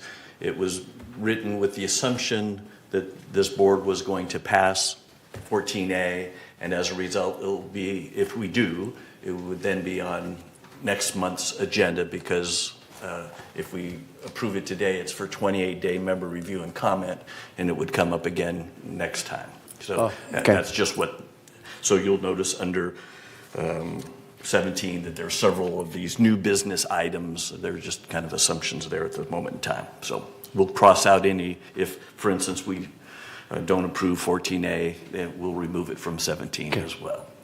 Thank you. So, the way this is now worded is this is not replacing this necessarily with anything. It's rescinding our current barbecue policy. So, to answer Andy's question, if somebody doesn't follow some guidelines, other than potentially calling the fire authority, I'm not sure what we could do, unless, again, it was a nuisance like that. So if you're looking for a document to replace what we currently have, I'd suggest considering voting no to rescind this and kicking it back to the committee to replace it with something else.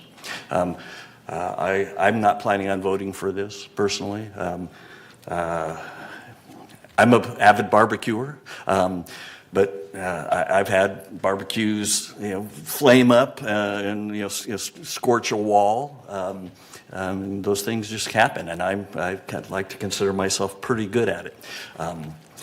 So those kinds of things happen. So, I'm looking at it from my perspective, a board member trying to preserve our property, and I'm, while I'd like to think that people will always use common sense, I have seen that that's unfortunately not always the case. So, so that's my perspective. So, Ralph, do you have something else you want to say? Two other comments. During my research several years ago into this matter, I did recall seeing somewhere that there was a state law, I believe, that prohibited carrying any more than a 1 pound can of propane through an enclosed space like an indoor stairway to an apartment or an elevator or anything like that. So that was probably separate from the barbecue thing. I don't remember just where I saw that. I remember seeing it. The other comment I have is, Moon, I want to challenge it a little bit with you. You say we're all grown up and adults and responsible. I would like to remind you that we are in the age where we are beginning to enter second childhood.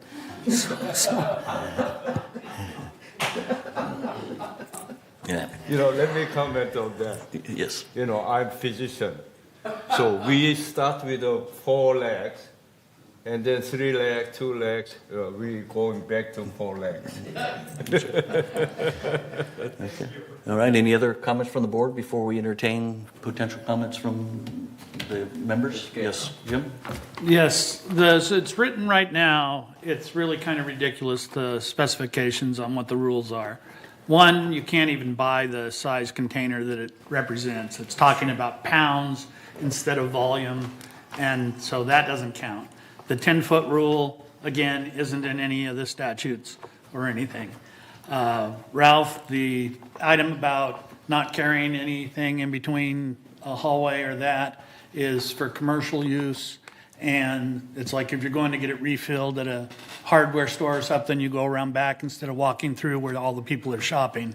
So much of it is ridiculous in nature as to how it's written. But there should be some kind of situation where you do the standard, the 5-gallon propane tank, which is standard. If you buy anything different, it costs 6 times as much because they don't manufacture them. So simply using barbecues, we should probably rescind this and then look at just getting a generalized situation where you say it needs to be the standard barbecue that is available everywhere, the standard propane tank that's available everywhere. And with doing that, you can control it somewhat. But again, it all comes to common sense. And the amount of incidents we've had with barbecues is minimal. What is it, 7 years? They've had 4 incidents, and only one of them was something that actually caused damage. And if you look around, there's a whole lot of people that have these barbecues on their patios and everything that they've grandfathered in if it was a 2020 model or earlier. And so, again, it's kind of ridiculous the way it's being controlled. So I'm going to vote in favor of rescinding this and let it go for a while, see if we have any problems. If we have any problems, then we may come back to it again and see about putting in regulations. Because in essence, to me, we have too many rules and regulations that are unnecessary in the community.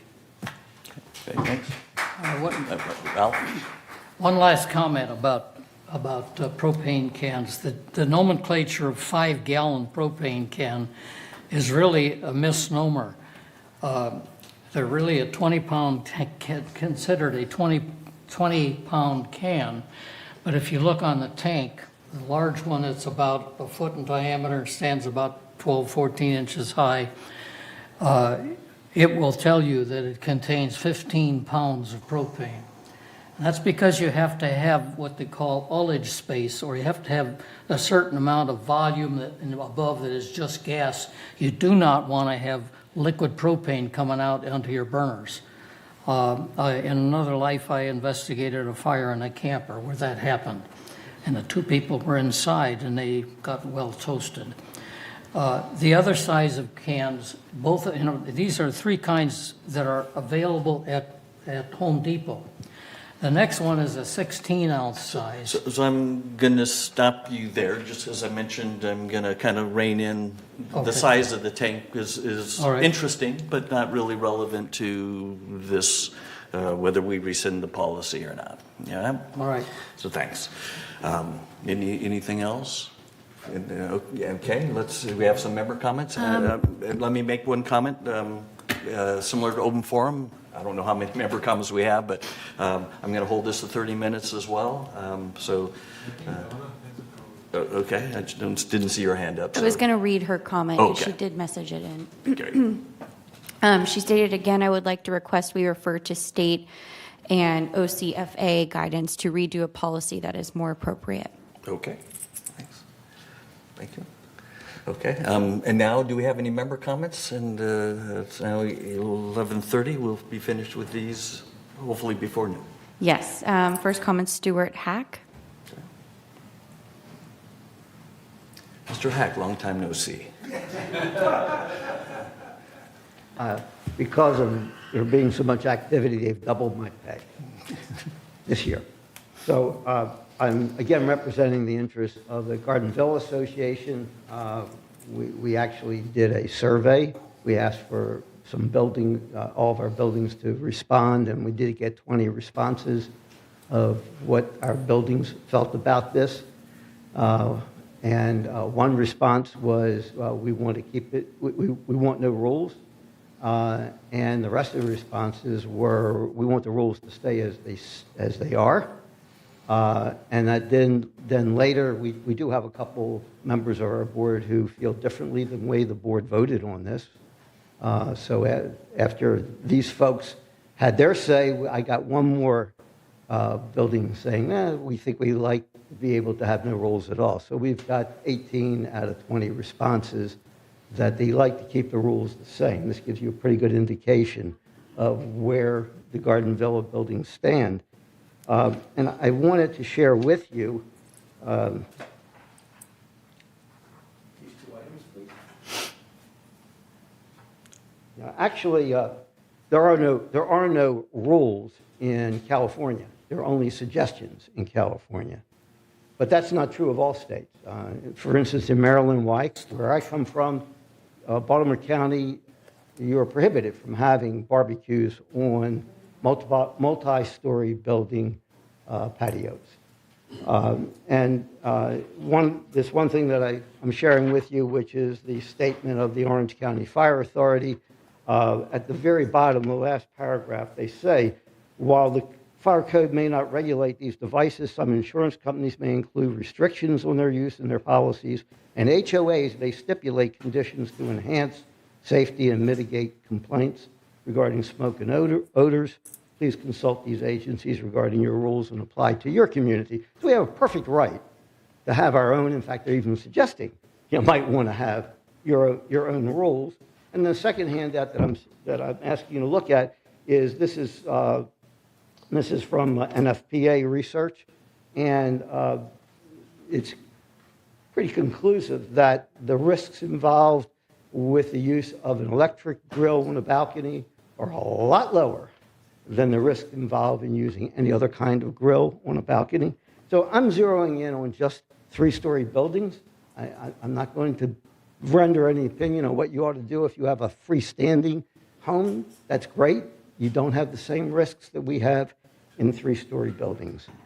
And just to clarify, these rules were adopted March 16th, 2021. I was sitting on the same committee. Ralph was chairman of the committee at the time. We did a lot of thought and study about it. But it was instigated by a fire on a balcony about 9 months prior to it. That's why it was brought up. So indicating that we have no problem here and it's never happened and it never will happen is not really reasonable. And I also share, I can't do things and think the way I did when I was 40 years old. We have a community of people who are up in years. And to rely on people who are up in years to do the right things next is disproven over and over and over again. Thank you, Mr. Hack. Appreciate it. In this community. So your time is up. Thanks. Oh, sorry. Okay, thank you very much. I think there's some people here who thought they were going to speak about the cleaning of our buildings when we had item 8, because it's listed that there was going to be a discussion about the budget that was included. So I just want to bring to your attention there may be some people here who signed up for the wrong time to speak, and it may be reasonable to allow them if we're not taking up too much time. Okay. Thank you. Yeah, thanks. Look into that. Next speaker is Jim Southworth. Good day. Good morning, President. Boss, directors. Okay, good morning, President Laws and directors. I've been before you before, to other groups before on this matter. I'll try to keep this down to 2 minutes. I presented you with a packet this morning, which was an updated statement supporting the repeal and possibly replacement of the existing resolution 03-2118. That packet included barbecue regulations from 2017. From where they came is beyond me. The current rules, regulations, the nuisance policy, the care and maintenance of balconies and breezeways policy, the Orange County Fire Department bulletin, and the safety rules. Last night I finished and emailed out to BCs, building captains, and to a few of you that I have addresses for, photos from various garden villas and some information. So there's more to go into there in this 15-page packet. Last night you got 3 pages, just some information on tanks. The other 2 pages are 22 pictures of barbecue grills in garden villas only. I believe all of those are non-compliant because they all have the 20-pound tank. And that definition might be looked into too, because if you take an empty tank and put it on there, the tare weight is about 17 pounds, and you'll get about 18 to 20 pounds if you get a fill. Blue Rhino gives you 15 because they cut the cost. So, I have some concerns about this, concerns about trust and freedom. Some of the terror that you would have is like the first time you allow your daughter or son to go on a date, or the first time you give your kids the keys to the family car on a Friday night. Yeah, I have a little bit of concern or trepidation. But I am opposed to poorly written, excessively restricted rules. These should be rescinded. I am not opposed, and I can support revised, reasonably written, clear rules that provide some guidelines to people, but are reasonable and easily enforced. Go back and look at those 22 pictures. You'll see that they're common all over in just the 3 stories. I only looked at 3 stories, and I didn't look at them all. You can't enforce what you have right now. Thank you. Thank you. Good job, Jim. Next speaker is Sherry Horn.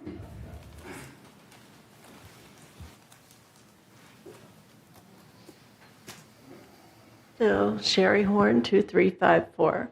I'm also a past president of the Garden Villa Association. Many of those rules were written in response to events that happened.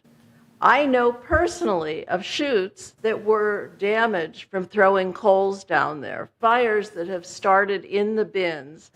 I called the Orange County Fire Authority, but they don't break out fires by barbecue. But we have risk managers at City Hall. I'm sure you have risk managers here with your insurance companies. What nobody has said was a 3-story building has undifferentiated attics. 1 spark and the whole building goes up. It's not, we don't want to deprive you of your barbecues. Have your barbecues. My objection is to charcoal because of the sparks that come from it. The fire department, our buildings are not in the same code condition as the fire department was years ago. So their codes were within 10 feet of a painted surface. But since our buildings were built, we no longer use lead-based paint. But it's still a good idea not to have it within 10 feet. Rules are passed in response to situations. And I would like to see a report by your risk manager that would suggest that we retain charcoal grills and that there's no chance of a fire. In these fire times, there are so many fires, they spread so quickly with the wind. I don't want to be out of my home. There was a fire in 3486 a few years ago. Those people were out more than a year. This is for nothing. You can use propane, use electric, just don't use charcoal in a 3-story building, because we only have one attic and that fire spreads, and I don't want to be out of my building. And I think if your insurance and your risk managers know and you've been made aware of a dangerous situation, we should retain the rules in those 3-story buildings that keep us all safe. Thank you very much. Thank you. Next speaker is Teresa Keegan.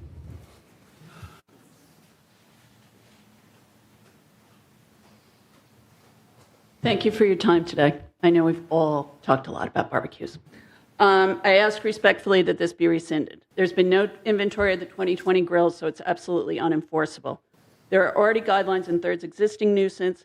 Since 2011, you were asking about compliance. They've sent 11 letters about barbecue issues. That's less than once a year, and this process remains in place, even if Third does rescind this rule.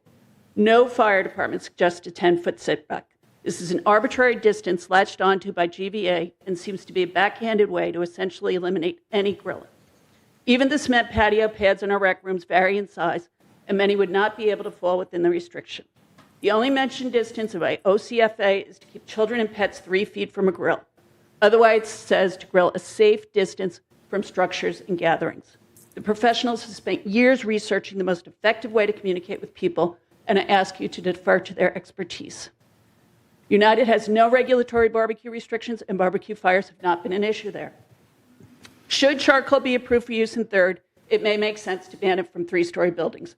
Our trash chutes are there, and people could put the hot coals down. That's definitely an issue. But I don't believe the majority of residents of 3-story buildings have received a fair or complete information on this, and I ask you to please rescind this arbitrary, unenforceable rule. Thank you. And that is all for the speakers. Okay, great, thanks. I just want to make one comment. I did talk with Dan Yost, our risk manager, mainly about if we rescinded this, would it impact our already high property insurance costs? And he said no, that it's not a factor in our property insurance today. It's not something that our insurance companies ask for. What are our rules around barbecues, policies, that kind of thing. So, but it does sound like there's probably some other questions that I can ask them, and I'll do that. Any other comments from the board, Moon? Yeah, this community, very few unit, except a very few unit, we have all electric. Very few unit has a gas here because of fire. In the golf course, we don't have water because we are old and nobody want to put the ball in the water. We have a lot of safety reason. So today, I would like to support to rescind this one, and then whatever technical thing, we're gonna work it out. We're gonna make it safe, so we all gonna enjoy it, just like we don't have gas every unit. Okay, I'm supporting this rescinding thing. Great. Andy? As the lady pointed out, United doesn't have any rules, but United doesn't have any GVA buildings. So I'm just wondering why there can't be a carve-out, a simple carve-out. Like Jim said, we got too many rules. Agree with that.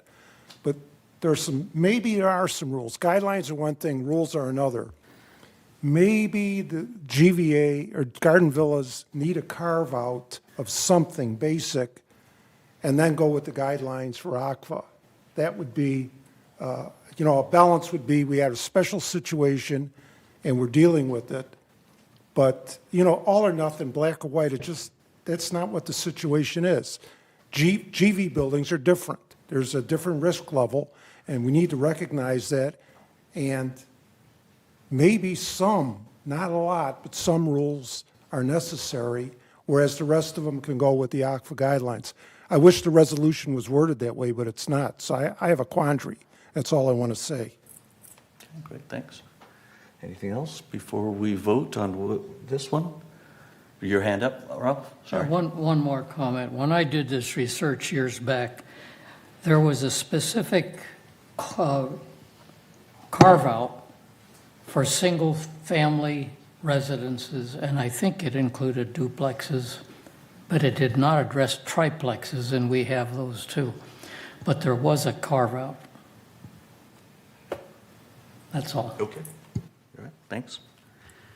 All right, anything else? Okay, we're going to vote. Again, at this time, we're going to vote on whether to submit the rescinded policy forward for 20-day member review and comment. So meaning we're going to rescind the policy, let people know that we're going to do that, or that's the plan, if that's how we vote, and let members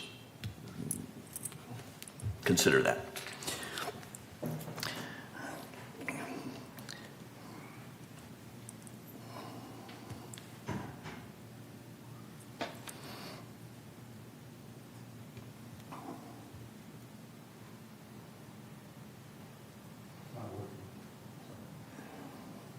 Okay, so this passes 7 yes, 4 no's.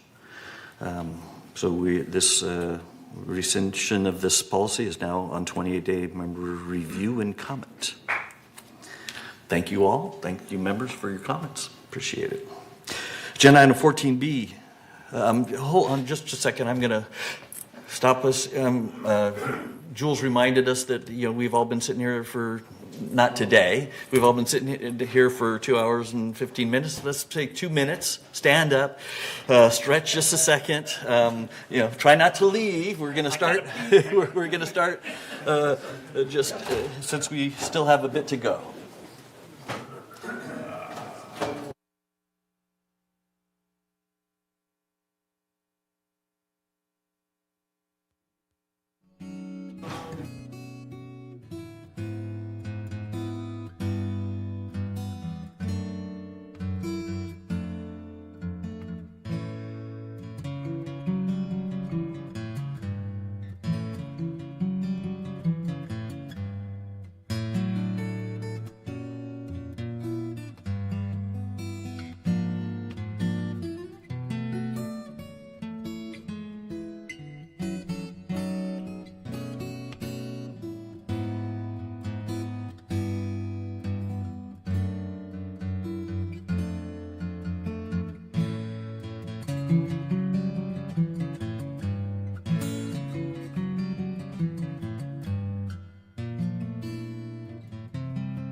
All right.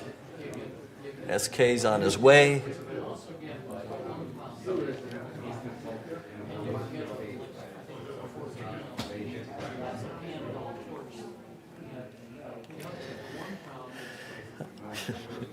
All right. Bring us back to order. Let everybody have a seat. All right. Thank you all for supporting that break. Agenda item 14B is for the board to entertain a motion to approve a revision to THIRD's electricity usage reimbursement policy. These updates were suggested by the ACSC. No, the Maintenance and Construction Committee, my mistake. And today we'll be voting as to whether or not to submit them. These revised standard revised policy, forward for 28-day member review and approval. Can I get a motion to approve this? Jim moves, Ira seconds. All right. Any discussion? Anybody have any questions from staff on this? According to the staff report, it seemed fairly clear. Okay. Are you nodding that it's clear, SK, or that you'd have questions for staff? Okay. Yes. All right. Any discussion? Okay. Pretty clear. Okay. All right. Any member comments on this? Okay. Ready to vote? Yes. Okay. Is it maybe coming up? There it is. So Michaela?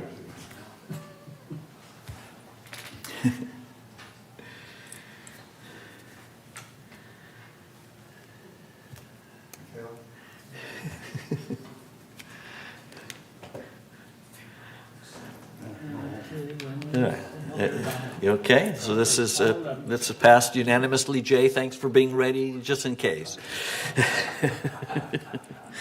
Okay. So again, this is on 28-day member review and comment. Agenda item 14C is for the board to entertain a motion to approve a revision to the alteration fee schedule. These updates were suggested by the ACSC, and today we'll be voting as to whether or not to submit this revised fee schedule forward for 28-day member review and comment. I'm going to kind of follow the same process.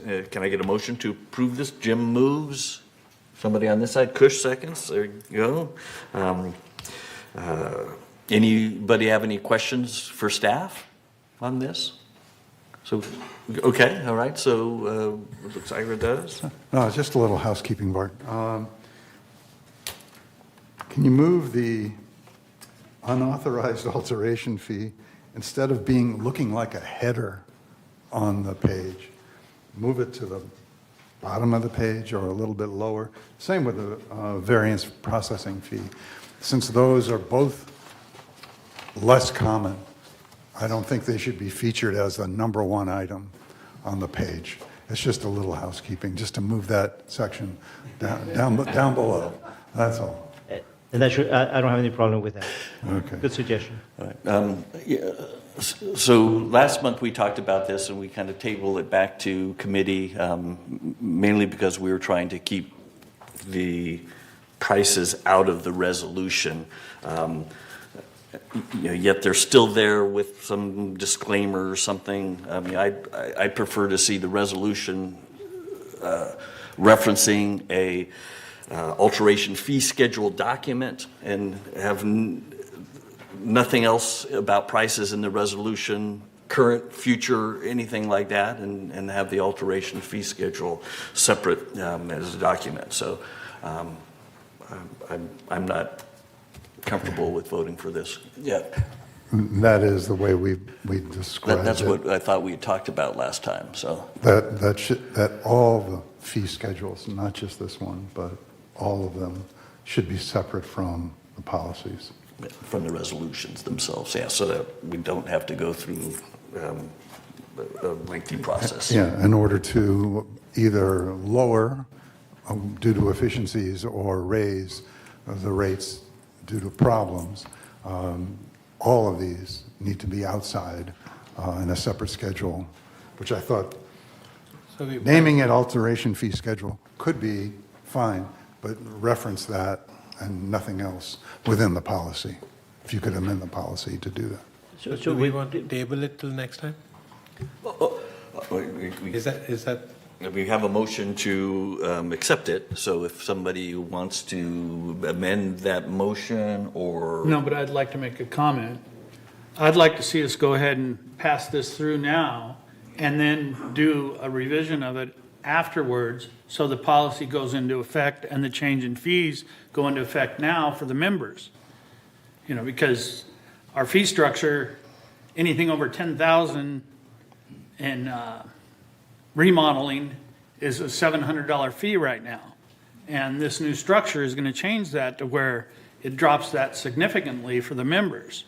So what the revision of this would be after the fact would be, as Mark says, the resolution saying these are what the fees are going to be, but then the fee list should be on a separate page of paper that can be adjusted annually as is suggested in a footnote on what we have before us. But I would like to see this passed now and do that revision after the fact. Okay, I'm for that, but then, can Jim, agree I with would that. hold you accountable as the chair of the ACSC to get this revision done soon, okay? Do we need to revise the motion then? No. The motion is to accept this as is, essentially. Yeah, And that's- yes, I'm Moon? all for what Jim said. I agree Let with them that. pass it and let the resident benefit it. Whatever we need amendment, we can do that amendment. They need, I like to see resident, to alterate it as much as they can.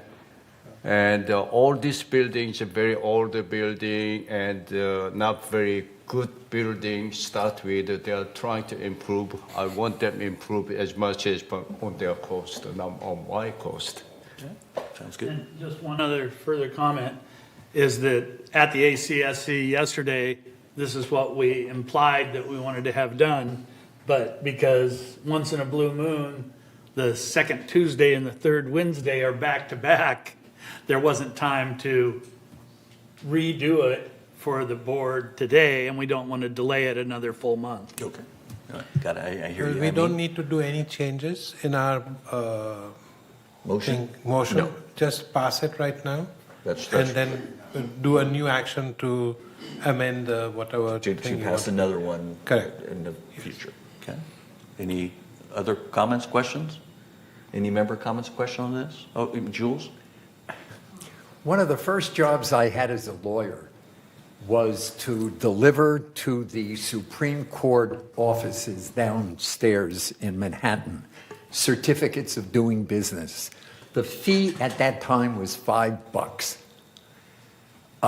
New York State taxes became exorbitant, and so they wanted to avoid having to raise taxes, so they raised fees. So now it's a few $100s. The difference between $5 and a few $100s is rather substantial. I suspect that something like that is goes around our entire community. There is one fee that I think is absurd. I think it's a $750 EULA fee, and as a consequence, I am substantially against that. We really should have a separate question as to whether we really are. These fees are just hidden ways of avoiding increasing our assessments, or there is a legitimate basis for it. Just an observation. Okay, great, thanks. Any other questions, comments before we vote? All right, now it's now time to vote as to whether or not to put this updated fees schedule for 20-day member review and comment.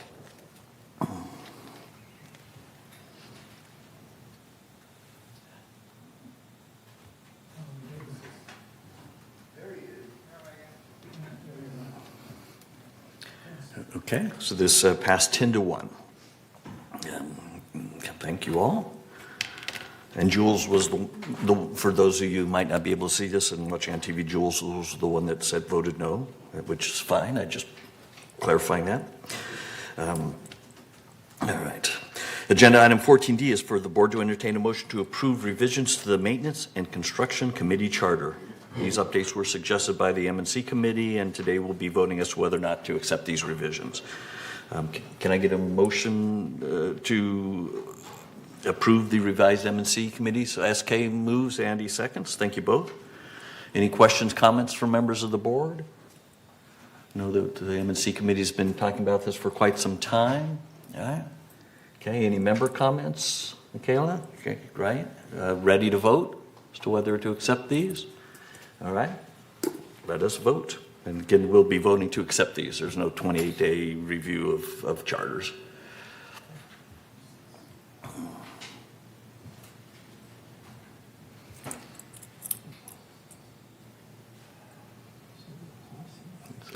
Chris, what's your vote? Chris? Thank Okay, you. there she is. All right, so this passed 11-0. I should have stretched long a time ago. These things, we're moving right along since we got up and stretched. Agenda item 14E is for the board to entertain a motion to approve the preferred vendor referral program for small drywall removals. This program was suggested by the M&C Committee, and today we'll be voting as to whether or not to accept this preferred vendor referral program. I'm going to ask somebody from staff to talk about this, since I'm a bit confused by it. Thank you, Manuel. Good Thank afternoon you, now. President Laws, board members. So the item before you is a recommendation from the MNC Committee to that actually initiated as a potential chargeable service that could be provided by staff. So if somebody's, for example, changing out a fan or moving a light switch over, they have to make a cutout on the drywall. We traditionally we treat that as being asbestos related, and it needs to be abated. And so to eliminate the need for testing or hiring a asbestos certified contractor, the committee suggested that it could be added as a chargeable service, having staff do the work.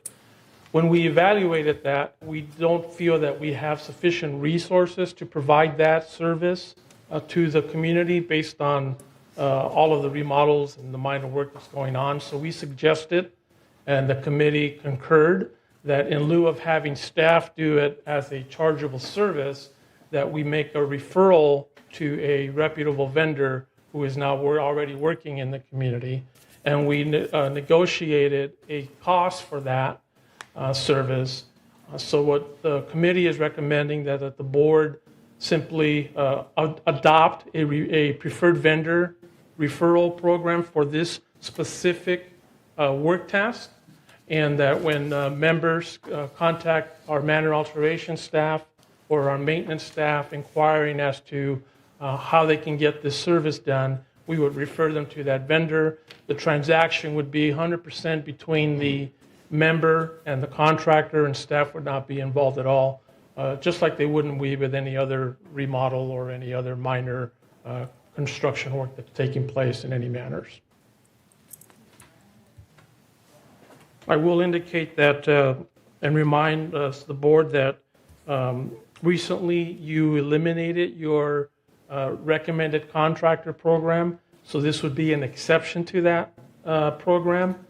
We don't, staff doesn't feel that that would be a problem because these tend to be minor work tasks. The dollar value of these is relatively low compared to major work, and the mutual wouldn't be involved at all, nor would staff in the discussions between the contractor and the member. And the member is not required to use the vendor that's being referred. They still have the option of soliciting pricing and quotes from any other vendor that they want. But as many of you know, sometimes our members do call and they're seeking some assistance and some guidance as to where they might find a reputable contractor. Great. Thanks. Are you ready for questions and comments, Manuel? Or Yep, that's all I have. Thank you. Moon? It sounds like we are giving exclusive contract to your reputable contract.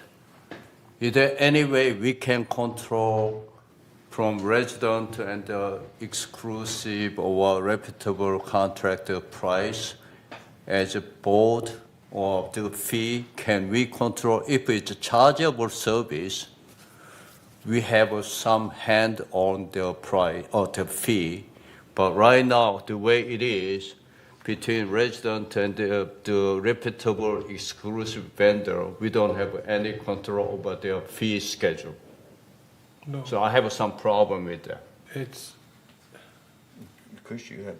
yeah, they have mentioned the fee that the contractor can charge in this, in the handout or whatever you call it. But my point was, if you're putting a fan, there'll be more than one cut in the wall, because it'll have to go from the switch to the center of the room. So the price is per glove bag, so there may be 3 or 4 glove bags. And then the second part of my question would be, will these people who make the cuts also patch and complete? Or who's going to be the do the electrical work? Is this like a one-stop shop type of thing? Or you have to have 2 contractors, one doing the electrical, one doing the cuts?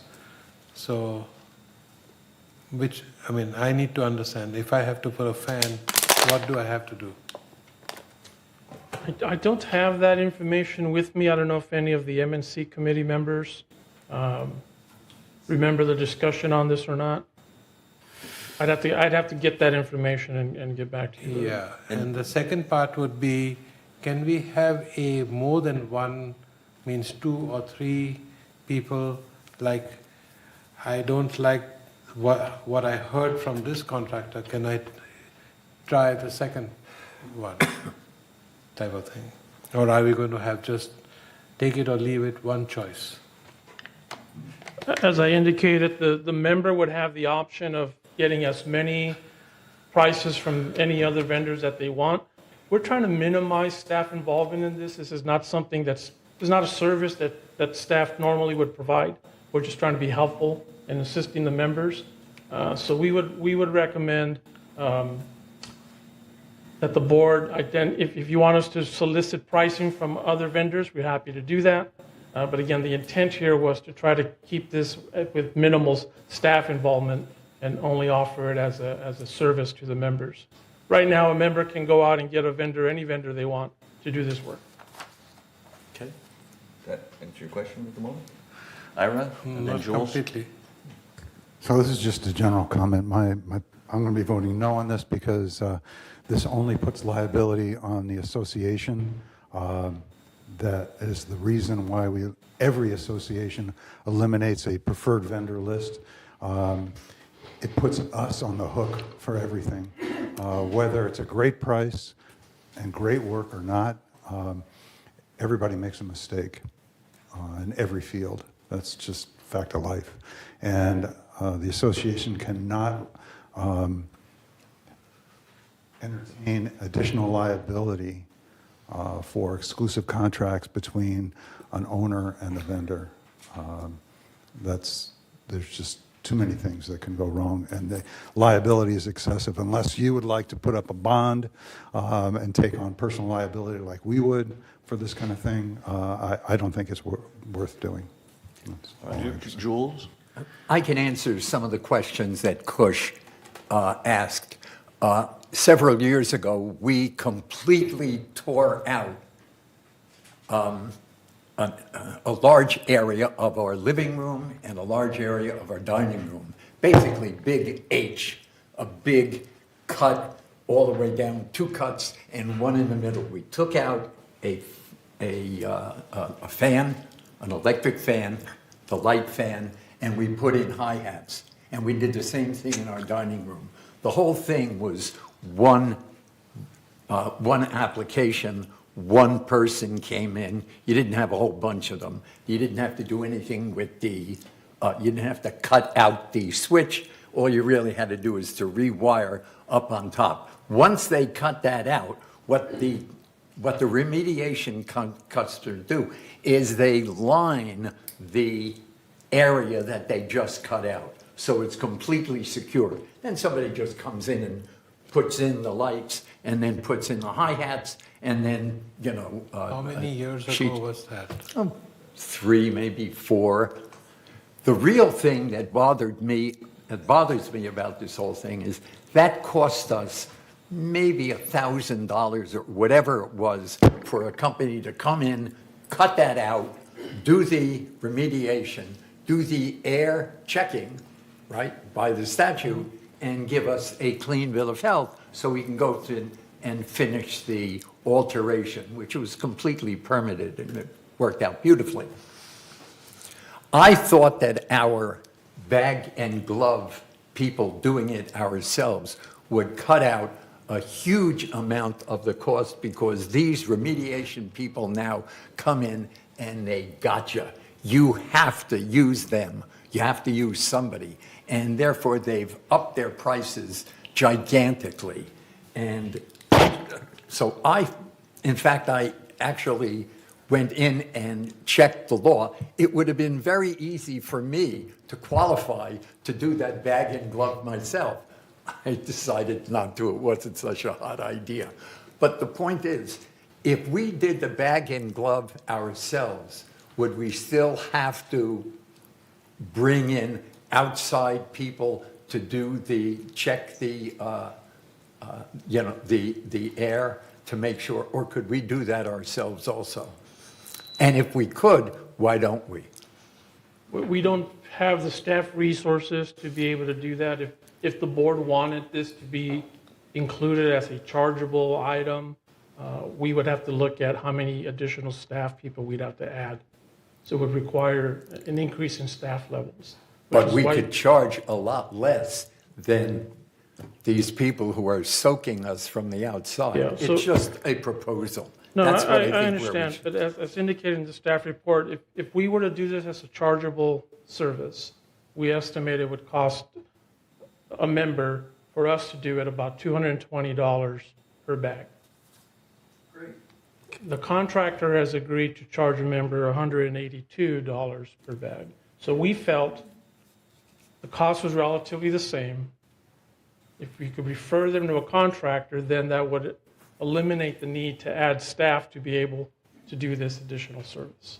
The alternative is to simply direct us to do it as a chargeable service with the understanding that it's going to have an impact to service levels. We won't be able to respond to other items, because when somebody sets up a chargeable service, it would be a non-emergency chargeable service. It would get scheduled, but it would impact the other work that those staff members are doing.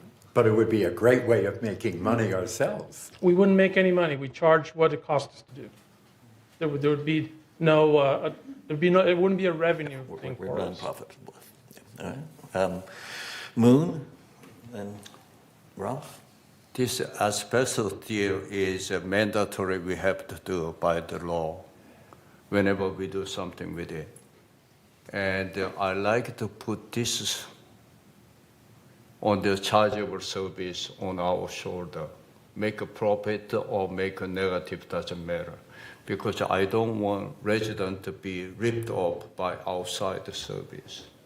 Okay, let's say they give us candy at this time, but down the road, a couple of years, it's gonna be elephant, they're gonna charge to us. So I like to put this is menu, I don't know how much it's gonna cost, but as a chargeable service to the resident, I don't want resident be ripped off by anybody. Okay. Ralph? Maybe it's my ignorance, but I can identify with square feet and cubic feet and gallons. Would somebody explain to me what a glove bag is? Glove and bag. It states in here. It would accommodate approximately a 24-inch by 24-inch cutout. Supposing I want to put in a half a dozen can lights in my living room, each of those may be 6 inches in diameter. How would that figure? Would that fit into a glove bag or would it not? No, take 6 of those. No, you'd have to do a glove bag for each cut. I think that's what Kush was trying to clarify too. Yeah, I think part of my problem is the word preferred. Is that something that South Coast has asked for to be preferred, or is that just the terminology we came up with? Terminology that we came up with. I mean, I wonder if we could come up with a script that we, as a board, felt comfortable with, and maybe not, of how they say, hey, if somebody calls and say, hey, I want this done. There's any number of companies. One we're aware of is this one. I don't know. But I'm just throwing that out. That the preferred bothers me. Suggested, maybe? So, Ira? Since there is a vendor, and as Moon proposed as a chargeable, do it as a chargeable service, and the cost would be, as you said, Manny, $220 versus $187. At this point in time, without adding any more people on, we could outsource this service and just charge the administrative fee on top of the $187 and do it ourselves at this point, and not have to hire anybody to see how many times this service gets used. If it's only 5 times a year, just leave it alone. If it's 150 or 200 times a year, or 1,000 times a year, then we might want to consider adding somebody on staff to do it, something to that effect. But again, I'm against a preferred vendor list for anything. That's just too much liability. Yes, Kush? I think Jim really wanted this thing to make a change in how this asbestos was going to be affecting us. Jim, do you have any comment on this?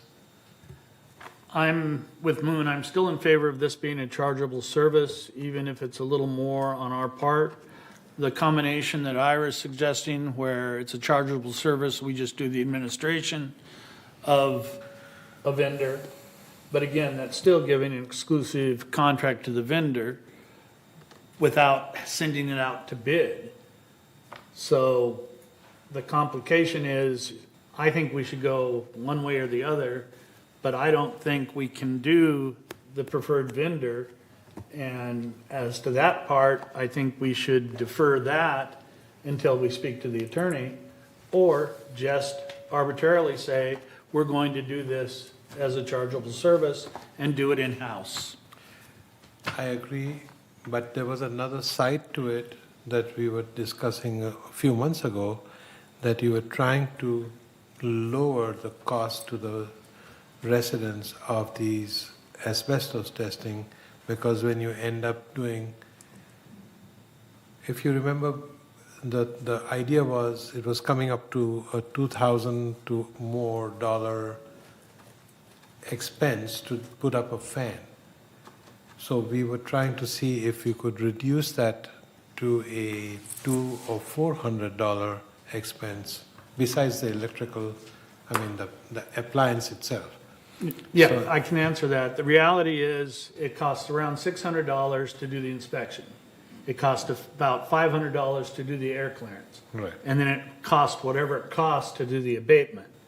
If you look at it with the bags and say, okay, we're not going to do the pre-test, we're not going to do the post-test, we're going to teach everything as if it's completely contaminated, and so you do the highest level of taking it away, even at $220 a bag, you're going to be cheaper than what the cost is with all the other parts of it.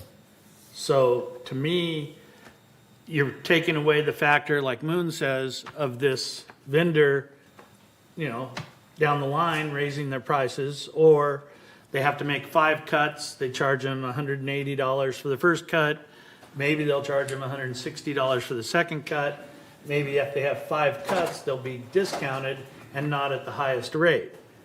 Whether or not we can do that in-house to where the first cut is $220, but if we're doing 5 cuts, can we lower that to less than $220 a bag? And so therein lies the dilemma of how do you do it without the initial cost of right now. If you go in and do it, it's going to cost you $1,100 to start before you even do the abatement. Correct. So that's what my concern was, that we were, however you do it, this fan is going to cost you $2,000 by the time you end up doing the entire thing. So that's the problem. We need to bring that thing down. But if you make 5 cuts at $220 a cut, that's $1,100 as opposed to $2,000. So it's still almost half the price. That's just the cutting part. That's just does this include the testing too, the $220? There's no testing if you, the premise here is that you would assume that the material is asbestos laden, and you would simply remove it and dispose of it properly. That way, you don't have to test, and you eliminate that cost. So there is no other cost after that, except the Well, the there's no fan testing itself and cost.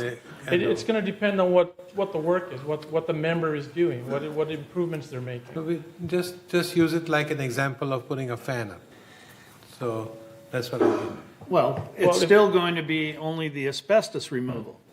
It has nothing to do with the electrical or anything like that. No. But this would cost you what it's going to cost you for the asbestos anyway.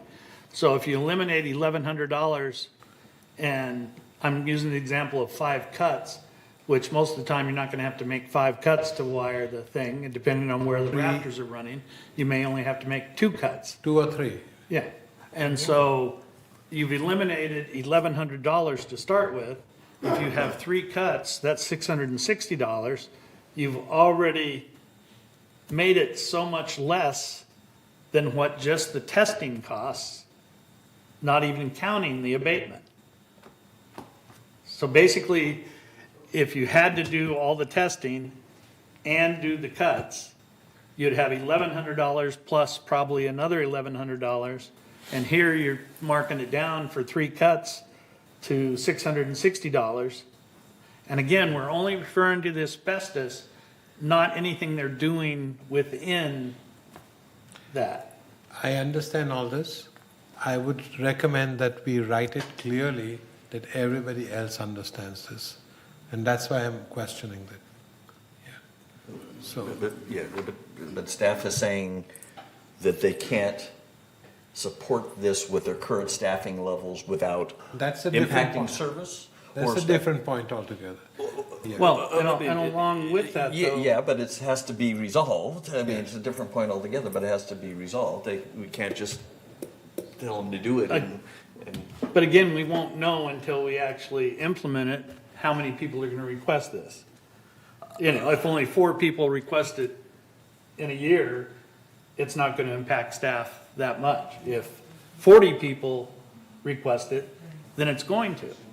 But if it's the amount of money that you're paying can support hiring staff, then it still eliminates any cost increase if you cover the cost of staff that might have to be hired, but we're not going to know until we see if people take advantage of it. So it's kind of one of those things, you can't know the answer until you see the process. Okay. Jules? I have a question. Are you saying that we can simply assume it's asbestos, and as a consequence, you can avoid all testing? Anytime you go through asbestos, don't you have to get an air quality report afterwards? Doesn't it have to be checked? I don't know the answer to that, but Assistant Director Ian Barnett is on Zoom, and perhaps he can shed some light on that specific question. Ian, are you available? Yes, can you hear me? Yep. Little louder. Barely. Excellent. So thank you for that question. And the simple answer is yes, you can forego the testing as long as you treat it as asbestos containing material. And that's where in the report it's listed as PACM or presumed asbestos containing material. Well, then I will make one other observation, and that at my advanced age, the likelihood that that my health could be affected by a modest, assuming a modest distribution of asbestos is, I believe, microscopic. So, if there is any way of treating asbestos matter as in a de minimis fashion so as to avoid allowing remediation companies to come in here and squeeze us for, soak us, I would be strongly in favor of that. I've known people in the past when I was out in private life, that sort of laughed at the whole idea that asbestos is this horribly dangerous thing. It's very dangerous for people that have been exposed to it for a while. But the idea that you could be exposed to a little bit of asbestos for a de minimis cutting of something is, from what I understand, absolutely minimal. Thanks. SK? Yes. The application of this is a 24 by 24. But if I cut 10 by 10, do I still need to test? More than likely, yes. This really only applies to small areas, small cuts. You can have multiple small areas, but it really only applies to the I like small. to see the rules and regulation, what the hell the state is asking us to do it. I'm serious about this. And I do know my home tested all throughout my area when I first moved in. I do not have any asbestos at that time. It was negative. Why can't I do that? I believe that's a city and state requirement, that you have to continue to test. I understand that. But Manuel won't be able to answer it. I'm helping him out and trying to speed this thing So up. my question is, if I can cut smaller than 24 by 24, why can't I do that? Do I still have to go through the state, city? If you assume that it's asbestos material and treat it as such, then you don't. If you don't properly remove it, for example, through this bagging method, then you will have to test. No, I'm saying I already have tested. If you've tested, then this wouldn't apply. This is what No, we're because doing here there's is a we're- restriction on time limit by Yeah. the state and the city on how long that asbestos test is valid. Right. And I think it's only 90 days? 90 days. Okay, thank you. I didn't write the law. So what do you, any further, I mean, what do we want to do with this? We don't have a motion yet. We had asked Manuel to come up before. Do we want to proceed with this? Work it back with the M&C team to try to figure out how we can make it a chargeable service, pilot, or Jules? I would move to table this and put this back in with one of our committees to M&C. Okay. M&C, yeah, to determine where we go, what's the best way of going out about this, because there's clearly a whole bunch of very interesting considerations, whether we should, as Ira suggests, have a preferred or a non-preferred contractor, and whether we can look for any kind of an exception or exclusion. Okay, so there's a based on motion to de table minimis. this. Is there a second? If you're not seconding, don't raise your hand. You're seconding it? Okay. Just recall, this came from the M&C committee, and this is what they came up with as the solution. So I guess we're kicking it back with perhaps a little more feedback from other members of the board and see what happens. It actually wasn't sent as a solution, it was sent for the full board to kind of look at it as to whether or not we wanted to pursue in-house or a vendor. Because we didn't want to make the decision, we wanted to send it forward so that a decision could be made. And my intent was to have it go before our council to see if we could even have a preferred vendor without liability. Okay, well those kind of questions can happen anytime, don't have to come to the board. It is, if a committee has that question of legal counsel, we can ask. And I will ask, we'll work with our legal counsel to get that answered regardless of how this turns out. So we have a motion to table this back to the M&C committee to figure out next steps, and it's been seconded. Any discussion on that motion? Okay. We ready to vote for that motion? Okay. If you're going to table it, you don't have to vote. Paul's nodding his head. Does that? No, you still have to vote the table. Yeah, that's what I thought. Let's vote. It's not going to take too long. This is, I'm all in favor. Click your yeses or thumbs up, however it works for you. Working for Jim this time? All right. no, You're voting to table it. That's right. Yeah. Voting to table it back, Right. or kick it back to the M&C committee. Table it may be the wrong term.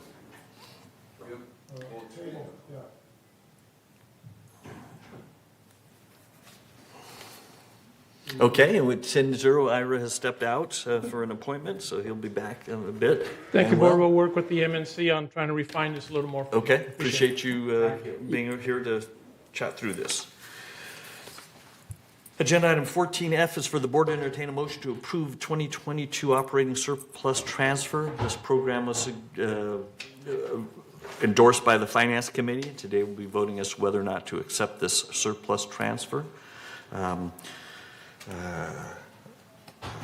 think we're all on the committee, so can I get a motion to, sorry, I'm going to hold off that. Let me have Chris read the resolution for us first. This is 14F? Was that not one that I had asked you to? We'll have to dig that one up, email up, 14F, sorry. My mistake is perhaps, no. You got it? It's just short. Yay. Operating surplus transfer, whereas the Third Laguna Hills Mutual operating statement as of December 31, 2022 reflected a net operating fund surplus of $917,320, and whereas the board desires to return this amount to the members by way of a transfer to the unappropriated expenditure fund, now therefore be it resolved August 15, 2023, that the Board of Directors of this corporation hereby authorizes the transfer of $917,320 of a 2022 accumulated operating surplus from the operating fund to the unappropriated expenditure fund, and resolve further that the officers and agents of this corporation are hereby authorized on behalf of the corporation to carry out the purpose of this resolution. Okay, thank you, Chris. That's, again, sorry for any confusion I caused. Can I get a motion now? Andy and Ralph this time. Andy, so again, this is just for clarification. We had extra money from our 2022, after the audit was done, we realized, or I think we always knew, but we wanted to wait till the official audit was done, and we now want to move that funds from our 2020 surplus into our reserve fund, and that should reduce assessment fees going forward. It's already part of the 2024 budget discussions that we've been having. Any questions, comments from members? Moon and then SK. At the committee level, I voiced out this money is insurance surplus, whatever insurance decrease the surplus. And by the rule, we either have to return to resident individually, or either we move to next following year. That is, so we agreed to move to transfer to next year. So I don't have any problem whichever it comes. And, but I have problem with informed resident. And we did not inform the resident on this issue. The resident did not have any input on this issue. So I'm going to abstain again because on that informed issue. Thank you. Great, thanks, Moo. SK? Yes, a little bit, some things I need to talk to about this transfer. I am in favor of a transfer to the reserve fund. However, this amount becomes $12.50 per manor per month. So we are transferring this to reserve fund, yet in 2024, reserve fund has been increased to $11,276,496 to $12,841,293. That result in $154 per manor per month to increased $175.37 per manor per month. As we transfer this amount into reserve fund, I'd like to go back replacement fund to 2023 level instead of increase to 12,841,293. That way, we will reduce our manor HOA fee. At the same time, I think we comfortably propose from every week, eliminate the proposal for biweekly cleaning of a three-story building to go back to every week cleaning operation. That is my proposal. Thank you. Thank you. All right. Any other comments? So I want to understand what SK said in simple words, that by moving the funds, the $900,000 or $1 million, whatever it comes to from where it is to which fund? We are going to move to reserve fund. Okay. We already increased 11 million to 12 million. I'm just cut off the other numbers. So that has been increased to 154 per manor per month assessment in 2024 to 175.37. Since we moving this to replacement fund, what I'm suggesting is, because a lot of people does not like reducing of the cleaning, so by doing this, we can go back comfortably every week cleaning for Garden Villa Association, because. But which fund would you put it in? Just a minute. So we're kind of getting off topic to this. You're trying to talk about how we use the money once we move Yes. it. This Yes. is, let's move it. And just to clarify, the anticipated move is already in the budget. So there is not $2.71 extra out of this. It's already in. We have not approved it yet. It's been. That's right. We've not approved that, but all of the figures that we've looked at include this operating surplus because we knew. No, it was gonna be- I'm in But- the wrong but fair configuration enough. then. We will continue that with the budget discussion as we Okay. go forward. Okay. So this is just whether we want to transfer the funds from 2022 operating surplus into the reserves. So once we approve this, we can still make a change subsequently. To the budget. The budget, yeah, that budget is still an active Okay. discussion. Okay. Yeah. And Donna has her. And Donna has. Okay. All right. So do Donna, who has her hand up, and then Moon, and then Ralph. That's okay. You know, moving it out of discussion of what we do with it is what I wanted, so I can take my hand down. Okay. Okay, thanks. Moon? Okay, this windfall is not, we did a great operation. This is, we are coming from insurance, and we decreased our coverage of insurance by taking more risk of insurance, so we had the windfall. That's needed to be informed to the resident. Second, we do have this windfall. I think not many residents knows about it. Third, SK want to use this money but the way Steve was telling us at the committee, there's only two ways can be done. One is we return to resident, or this can be transferred only to the reserve fund. And once transferred to reserve fund, and then we can have another meeting or another resolution how we're gonna use the reserve fund.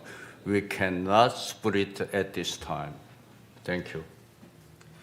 So Moon is suggesting that this surplus is a result of insurance, and I don't believe that's correct, since insurance savings happened in 2023, and this is 2022 operating surplus. Is that correct?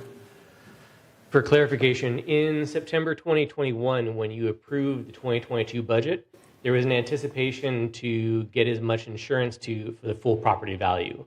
Ultimately, in October, when the insurance was, the broker locked it all in, you were not able to get the full coverage that we were anticipating that we were going to shoot for. So it's not that you did take on less risk.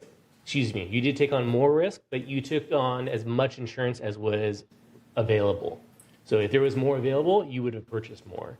So as a result of buying less insurance, you had this approximately, we'll call it $1 million savings. So for the future, the board make the recommendation alongside risk manager Dan Yost to change the timeline of when you secure your insurance. That way we don't have these huge budget variances anymore. From now on, we lock your insurance, I believe, in June, so you know well in advance for the budget purposes. So it wasn't necessarily a windfall. We did the best we could. The insurance wasn't available, so you came in with a saving as a result. Okay, fair enough. So the question is, this $917,230 already figured into 2024 budget? The short answer, yes. When we're developing the budget, we use the best information that we have at the time. So we've included in the budget presentations that this was one of the input factors. So then my figure is wrong. Oh, I'm sorry, but I thought after we approve, that money can be transferred to the wherever we wanted to put in. Gotcha. No, I mean, we were going under the assumption that this would take place. Every year, if there is a surplus, we need to do something with it. So we bring it to the board. Right, I understand that. Okay. I understand that. But we already figure into our budget is Yes. something, I don't understand that. Okay. All right, Ralph? This is two different years. What this 200,000, almost 200,000 is money left over from 2022 budget. All we're doing is take it from one pocket that's taxable, putting it into another pocket that's not taxable where we can use it again later. What we do with it after that is a totally different problem. Right now, we don't want to pay tax on the 200,000. Just for clarification, approximately 900,000. 900,000, okay, I'm sorry.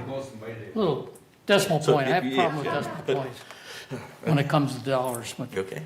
Any other questions, comments about the resolution to move the money from a surplus to reserves? That's kind of what we're trying to, and again, we had already endorsed this. The Moon had abstained, but the rest of the committee had approved it. Not that we can change our minds, can't change our minds here, so feel free. Any other questions, comments on this? Okay, any comments from members? Michaela, I'm assuming none. Now time to vote. So we're voting on whether or not to approve and accept the surplus transfer.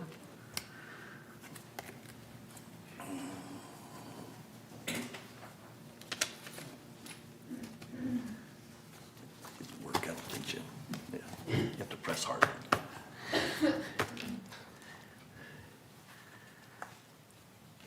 Okay.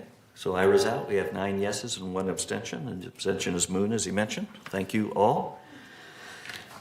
And finally, for new business, we have agenda item 14G. It's for the board to hear an appeal request for a landscape committee decision to remove plants that have been planted in common area behind Manor 5191. I don't know if staff is going to come and kind of broker this for us. I think Mr. Paez is here. Okay. Please be prepared. Good afternoon. Yeah, yes, it is. Well, it's afternoon anyway. Yes. What we have here is basically a neighbor dispute that came to the landscape committee. There was a hedge planted behind the subject residence. At some time in the past, it was not approved by landscaping. We have no documentation on when it was put there or who put it there. Basically, what essentially the hedge does is block passage between units in common area in that cul-de-sac. So we have a request from one resident wanting that hedge removed to regain that access through the backyards of that area. And then we have the other resident that wants to retain the hedge adjacent to their house. So this came before the landscape committee back in June. No decision has been made by the board on this, so basically they're asking the board to finally make a decision whether you're going to approve the landscape committee's recommendation to remove the hedge or approve the members' request to retain the hedge. The issue is privacy. I believe we can solve this with both parties by planting a hedge parallel to the home to give the residents the privacy and then give the other residents the access to common area that is requested. Also, if we get the access back to common area, landscape staff will not have to walk completely around the house with their mowers to get from one area to the other, which they do now. So it will add some efficiency to us. I believe we can get the privacy the one resident wants and get the access to all the other residents at the same time. Okay. Great. Any question, comments for Kurt? Question, we don't have records of the Yellow Stake policy for that actually being approved, but are they maintaining the brush that is there, or are they not maintaining it in an adequate? The hedge that's there, if you look at the pictures, is pretty meager. It doesn't require much maintenance as it is. You can see right through it. You can actually walk through it if you wanted to. But it's not maintained by the resident. It's maintained by us. But like I said, there's very little maintenance that goes on with it. And wasn't that part of the Yellow Stake thing, that the resident would be the one maintaining it? That's one of the reasons why we got rid of the Yellow Stake program, because it was a free-for-all. People were putting in things that we didn't know they were putting in and moving the stakes around and not taking care of what they put in. So that's why we got rid of the Yellow Stake program, because there was absolutely no documentation on who was doing what.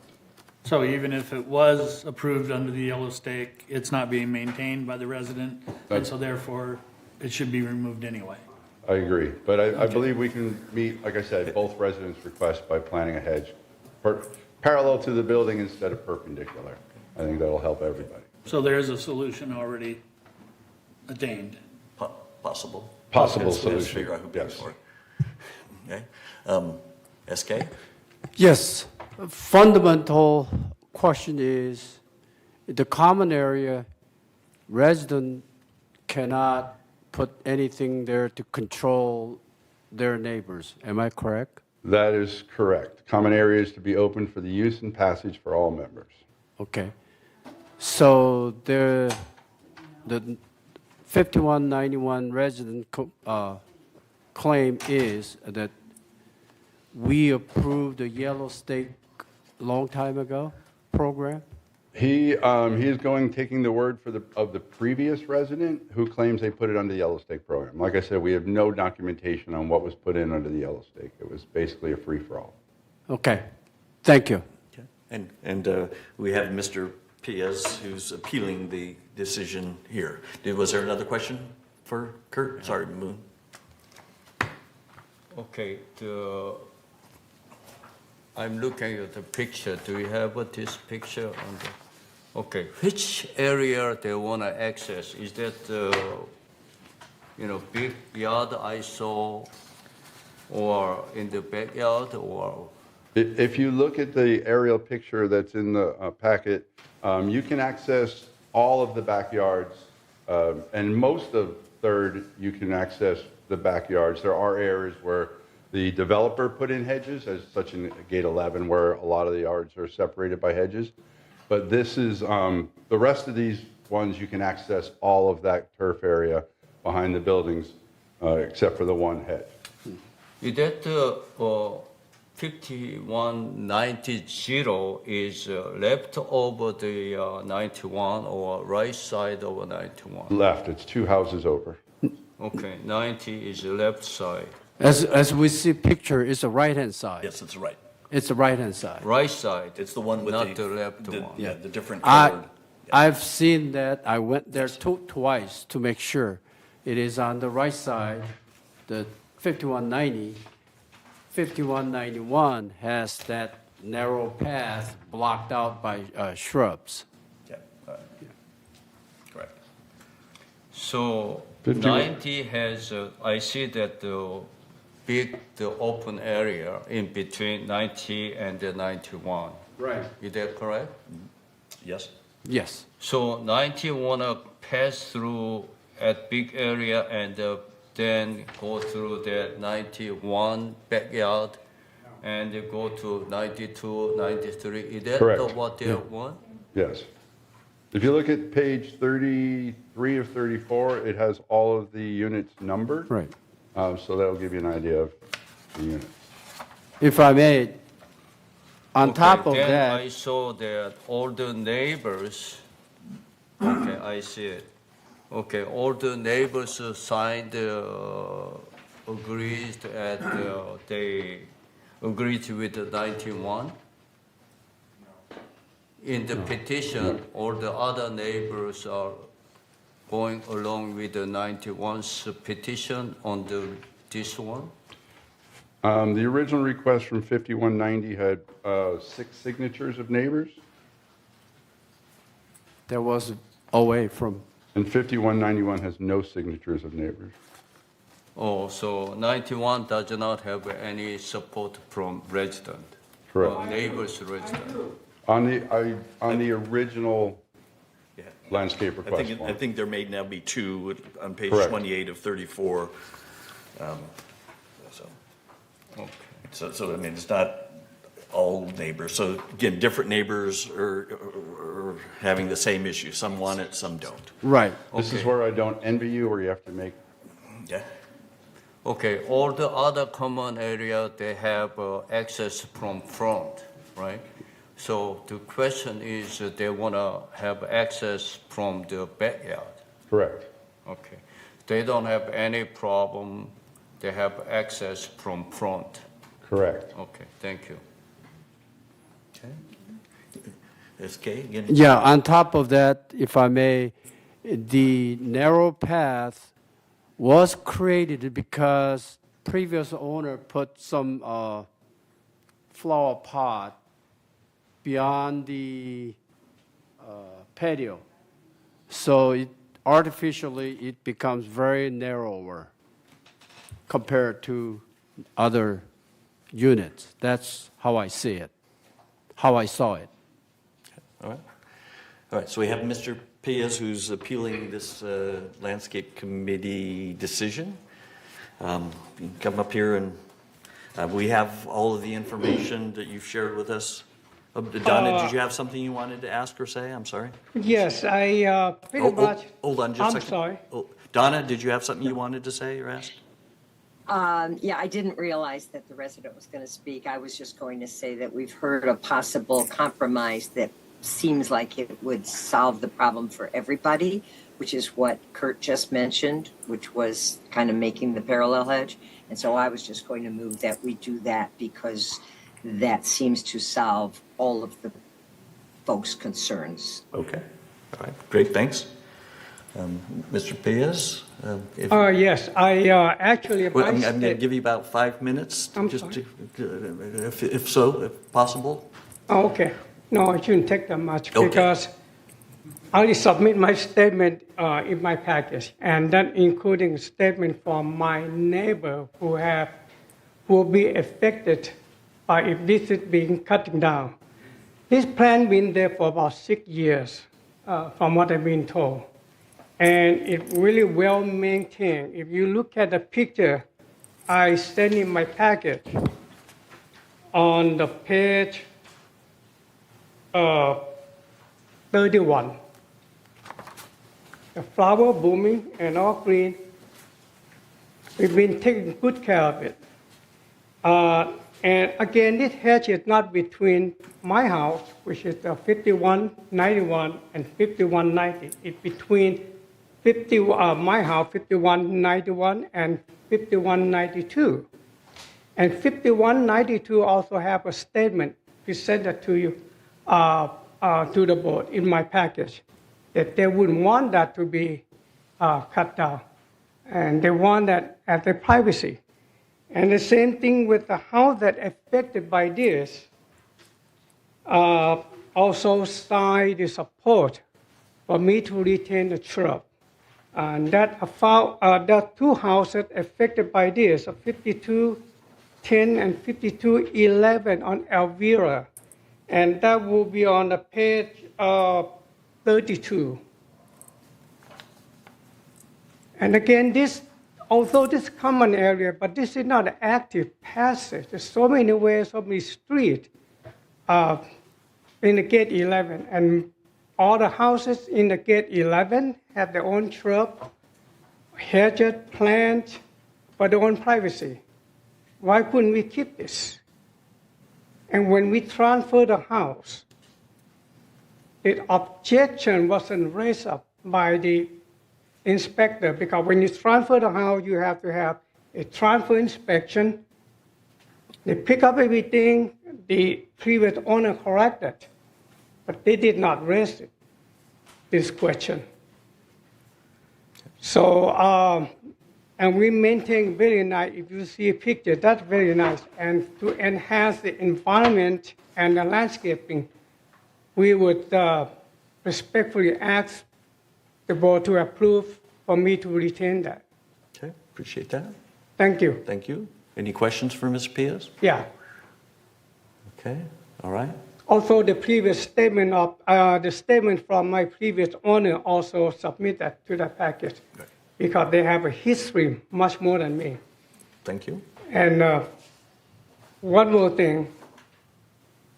Before we even move in, the house under construction, my neighbor already filed a complaint that the construction worker used the passage. And this is the second complaint, even we even know each other. So I don't know, could we stem from the previous dispute and just want to get it even with me? I don't know, it better be a good neighbor to one another, you know. The courtesy and respect to privacy of neighbor that should be upheld.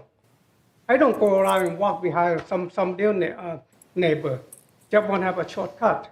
But although you it's can. common area. But you can. I mean, Yeah. that's Okay, what common thank you. area is. So, Andy? Sir, do you understand the compromise that's been offered? Can you comment yes. on it? What do you think about the compromise that he offered? Pushing the bush, and tell me if I'm wrong, he talked about pushing the bush a little different, maybe in a bit? Yeah, we can talk on that, and I can work it out with the landscape department. But thing is, that's not an active passage. Based on the statement from my neighbor who still live there, where people walk past by Yeah, I know. the backyard, you wouldn't want anybody to walk by your Would backyard. the do you? compromise still give you some privacy? I don't know. Yeah. Well, don't? we can talk. Not enough, I guess, right? Okay, that's Yeah, fair. we can talk Thank you. now. Yeah, this area is really. I've been visiting this area because we had a fruit tree. There was, I can see that that's next door. It's kind of fire. But I would say, what Donna suggested, this is a more neighborhood issue. And if we can have a neighborhood can come agreed, like mediate and come up with a suggestion, I think that's the best way. But, everybody want to pass through and we have a common area they want to go and there was existing tree or flower bed and we want to get rid of it because I want to get through. So it is, I think they have a right to do it in a way because it's a common area. But I would also order why you want to get through? There's a lot of other areas you can go So I through. think we have the member who might want to walk through here to speak to that, if you would like him to speak, a rebuttal. Is that all right? All right. Can I interrupt you for have that happen? Mr. Paez, please have a seat, and Thank you. Mr. LaBelle. Yeah, Mr. LaBelle, I believe, lives at 5190. 5190, right. And you can hear me? We can hear you. Okay, primary reason, well, one, it's invasion of common area. Number two, my wife goes for walks around the gate 11, and sometimes she has an urgent need to go to the bathroom. That's the sole reason I'm appealing this, I'm requesting the removal of the bushes. That, if you look at the map, you see she can cut from Elvira to our home quickly rather than doing a quarter of a mile by streetwise. And when you have an urgent need to use the bathroom, you don't care what's in front of you. As far as privacy and my neighbor's privacy, the resident of 5211 several years ago gave me permission to cross behind. And the resident of 5210, we crossed in front of her house once. She said, don't do that again. We have not done that again.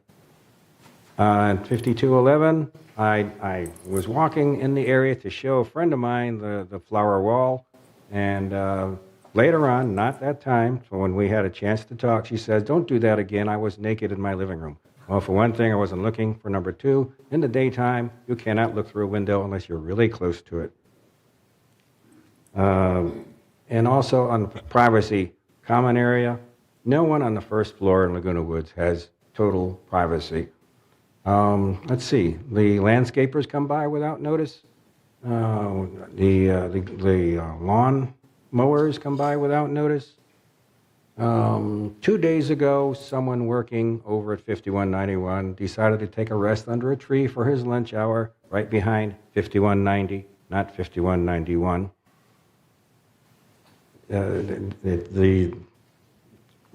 It's a common area. Well, my living room and my computer room face the large area behind my home. People walk behind there, sometimes, not very much, but it's invasion of my privacy, if you want to consider it invasion of my privacy. And Mr. Pius spent a year renovating his home, 12 months, 6 days a week, of construction workers walking by my windows. So, and there was one of the letters from the former resident who is an attorney, who at the end of her letter suggests the Landscape Committee request that Third's legal counsel provide input to this matter regarding latches, estoppel, waiver, selective enforcement, and discrimination before this escalates into a legal matter. So she's threatening Third Mutual, which is why I didn't make this request while they were living there. Okay, any questions for Mr. LaBelle? Okay, hopefully he answered your question, Moon. Oh, and you were talking about the large area to the right. The crossing would be from the left through the right, not the other way, and we hardly ever do it, only in what my wife considers an emergency situation. We do respect other people's privacy. Yeah. We're going to have a lot of, neighborhood dispute. This is passing through privacy issue. Sometimes we're going to have upstairs, downstairs noise issue. All kinds of things going to come into board, and it's 1:05. We still have at least 32 hours to go. So what I'm saying is, as Donna suggests, I brought up the many times, I talked to many other board members. It's a neighborhood issue. Let's have a neighborhood get together, discuss that, and if they cannot solve it, we will listen again and we talk about. Not every board member go out, look at the situation. And I think SK did that. I did that long time ago because of the fruit tree issue. I'm familiar with this neighborhood, but I'm not familiar with this particular house. So I would suggest that form some kind of neighborhood advisory or mediator and talk about it, come up with it, and if you still have a problem, we'll discuss that. But you're already here. But I would prefer to report to neighborhood. It's not just neighborhood, it's common area. Rob? Are we ready for a motion? Yes, if I you... would like to make a motion that if Kurt is able to negotiate an agreement by both people, I'm sorry, I left the mic off. I'd like to make a motion that if Kurt is able to effect a solution between two, which keeps everybody happy, that he go ahead and do so. In the event that he cannot do that, the Bushes have to go. Okay, and I'll second that. Oh, okay. By the way, the proposal is agreeable to me. Okay. All right. Okay. So, any further discussion on that motion that's now before us? I thought already proposed and could not agree between those two people. Perhaps not. Okay. But if he tries, once the motion is in place where it's either agree or the plants get removed, there may be a different perspective. So we're with that motion, we'd be asking Kurt to try one more time. Okay. Moon, did you have something you wanted to And say? can he repeat the motion? Ralph's mic wasn't on the whole time, so I only heard part of it. Have Kurt work with the two members to come up with an agreed compromise. And if the agreed compromise cannot be come up with, the plants need to be removed. I would like to add that at least several neighborhood people get together at that discussion. Okay. That will be tough. In what period of time? I can hear. Is there a period of time? Is this open-ended? Ultimately, somebody has to make a decision. You can't drag it out. So how long are we talking about? 2 weeks? How long would you need to broker a discussion between these two members? 30 days. Okay. Right. Okay. I need my neighbor next door to be involved in the compromise thing. He said he needs his neighbor to be part of the compromise. 5192, which it will be in 40. I don't agree with that. I don't think agree. those two need to be resolved. Yeah. Two people. Yeah, that's Yeah, I right. don't think so. Two units. The owner of 5192 is new, hasn't lived there yet. That's fine. That's fine. Okay, Jules, you had something to say? Yeah, if we have two parties that have a dispute, trying to bring in a third party only makes things more difficult. Yeah, I mean, we already see we have That's a lawyer. some signatures from some members that say they want them gone, some that say they want them left, so we know that there's not going to be agreement. So any further discussion before we vote on this motion? I like Ralph's motion. Okay, all right. So let us vote on this motion. Can we separate that motion? Because it's really two motions in one. Because I would like to vote no on removal, but I'd like to vote yes on working on a compromise. No. No. Okay. No. So vote, if you don't like part of it, vote no. Feel free to vote no. So what is the motion? One more time. One more time. Give Kurt 30 days to come up with a compromise with the two residents. If he cannot, then the plants get removed. Okay, so ready to vote now? This is what it says? It doesn't say that. What is it? Sorry. Entertain a motion to consider landscape appeal for resident members of 5191 Dunes. That's just the heading of the agenda item. Okay. The motion is. Yeah, the motion is updated on here, though. Okay. Can I get SK and Andy's votes? If you could just give me a thumbs up or thumbs down. Okay, thank you. Only 30 days, right? That's right. Okay, that work for you, Kurt? Okay, hopefully it works for Mr. Piaz and Mr. LaBelle. Thank you for both for coming in and sharing your story with us. Appreciate it. Know that sometimes living in a community like this can be difficult, so thanks. All right, thank you, board. We're now moving on to agenda item 15. Do we need to stand up and stretch again? Let's try to move through these committee updates quickly if we can. So agenda item 15 is where members share the monthly committee status of the third mutual committees, starting with a report of the Finance Committee. Donna? Yes, and I will make this as brief as possible, but of course, especially at this time of the year, finance reports are important. Today's August 15th. Keep in mind we are looking at the reporting period through June 30th. And we always begin with the very first slide, the 30,000-foot overview, where we see that total revenue for third, that's everything all together, was a little over $22 million compared to expenses of $19.5 million, and therefore a net revenue of $2.694 million. And that's, again, all of our funds in all of our forms of revenue and expense combined. Moving on to slide 2. That's our operating portion of our financial resorts, and that's critical because this is what we work so hard on with the budget. This is what we anticipate spending, and this is the money we put aside for expenses we expect to have.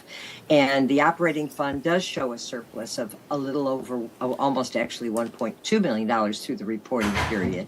This chart shows how much of the revenue went into operations. That is the operation budget right there. How much came from assessments and how much from non-assessment and compared to operating expenses, etc. Let's move to slide 3. This looks at our full income statement. We're back to that full statement. It looks like slide 1, except it's comparing it to budget. And we see that third end of the period better than our budget by a little over $1.5 million when combining both operating and reserve, etc., all together. So that's kind of the overview of things. Let's move to slide 4, where we see any significant variances from budget. And it's exciting to be able to see that they're all green. Everything is in excess, although we don't always want to see a lot of that. But there was nothing that was adverse. And so we have employee compensation, the biggest, $781,000 variable, primarily due to what we've been seeing all year, open positions in M&C and landscape. And the impacted areas in M&C are mostly damage restoration not surprising after the rains we had before, carpentry, paint, and plumbing. As we moved, investment expense is actually very favorable, and we are very happy to see that. Our investments have averaged 4% return versus a budgeted anticipation. Remember, this was done a year ago of 1.5%, which was the market at the time. So that's something we really like to see. Utilities are also favorable, primarily due to water and sewer.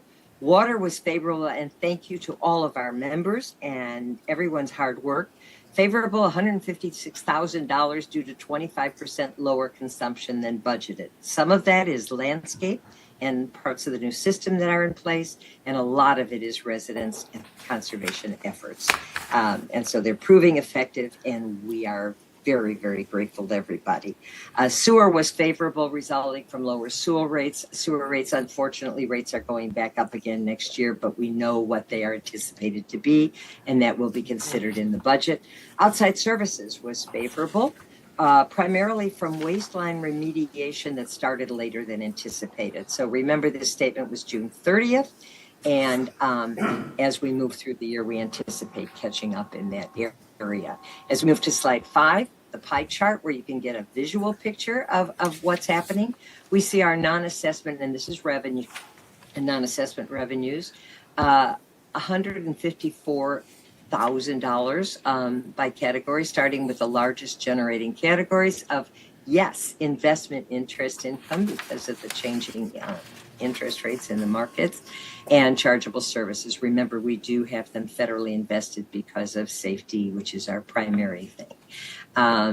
Chargeable services, permit fee, and others going down. But the two biggest are investments and our chargeable services as non-investment revenue. Moving on, we have a pie chart of our expenses to date. And we see those expenses. Primary categories, starting with our largest category, employee compensation and related expenses, insurance being second, and outside services, et cetera. But the three big ones are employee compensation, insurance, and outside services. As we move on to slide 7, the non-operating fund balances. Remember, we were talking about operating funds, what we plan for. The non-operating fund balances were doing quite well. Each of them is improving as we go through the year, which is what we want. And these include our reserve funds, our contingency fund, the rec room for the Garden Villa Association, et cetera. And we're doing well. It was positive, and we do have a favorable number there. On slide 6, we look at historically at the same thing we just looked at for our non-operating funds, and you can see that over the time, our reserve funds have been growing. That's the orange bar. Our yellow bar, which was the disaster preparedness, our concerns about disaster and keeping some money aside, has shrunk a little. Some of that was due to the fact that we now have earthquake insurance, and although it's only for $10 million, we had none before. So that fund is a little smaller. We're trying to build it back up again. The piece that was taken out of it was when we had that major insurance hit 2 years ago, and so we're paying it back, and everything else stays about the same. And last, we look at a resale history from 2021 through 2023. That's the very next slide. And you can see that there have been fewer sales this year. Not surprising, there are fewer units on the market. A lot of that has to do with the current interest rate. It's 69 units lower than the prior year. The average resale price was a little over $500,000, which is a bit higher than the prior year, the same period. But remember, we do have a big variation in sale prices. Some of those units, when they go over $1 million or $1.5 million, really skew that. So keeping all of that in mind, we anticipated and are seeing fewer sales. But as you notice, as the year is going on, they're picking up again. And we expect that market to resume at its usual rate. And with that, that concludes the finance report. Great, thank you, Donna. Quickly looking around, see if anyone has any questions. Sometimes they do. All right. Okay, next we'll have the ACSC. Jim? The ACSC met yesterday, And it was once in a blue moon where the second Monday and the third Tuesday came back to back. So a lot of the things that were done yesterday did not show up on today's agenda because there was no time for staff to report and get that ready. So I've asked President Laws to have a special meeting, and I believe we're going to have a special meeting as soon as possible so that we don't delay the variances that were approved an additional month. And he has agreed to do that, so when that meeting comes, that's when we'll take care of the Architectural Standards Committee variances. Okay, The next meeting is September 11th at 1:30 PM. Yeah, good, thanks. Thank you, Jim. Anything new you'd like to report on the Third Maintenance and Construction Committee? The only new thing is that, well, it's 2 weeks, 2 months ago almost, so I'm not gonna add a whole lot here and waste time on it. But I drove through Gate 11 the other day, and I saw where... It's on. Oh, I'm sorry. It was I on. drove through Gate 11, looked around that area, and I saw a lot of no parking signs where the work is going to be starting for the groundwater problem that we've had there. I think it's July 24th. No parking is going to be permitted in certain areas because the work's going to start. So that's good news. Our next meeting is August 30th in the boardroom here, 1:30 p.m., and also on Zoom. Okay, great, thanks, Ralph. What's new with the Landscape Committee? Ira? Nothing big to report, more just ongoing business, more architectural design templates coming in, more being asked for, defining areas to create more park areas by removing some turf. This first one will probably be a small one up by Gate 3? Six. 6. And we're finishing up the urban forest management plan, and that should be ready for us for the next meeting. Talking about a revised stepping stone policy in which staff would decide if the stepping stones are in the way or not, to make it simpler, quicker, especially on resales. If they're not in the way, they're just going to get approved by landscape and not have to come to committee just to make things quicker and easier. And the next meeting will be talking more about the fruit tree policy and just regular business aeration of the turf and so on. And so it was not really all that exciting of a meeting. And our next meeting is Thursday, September 7th at 9:30 right here in the boardroom. Great, thanks, Ira. Is there anything more to be shared regarding Water Conservation Committee, Don?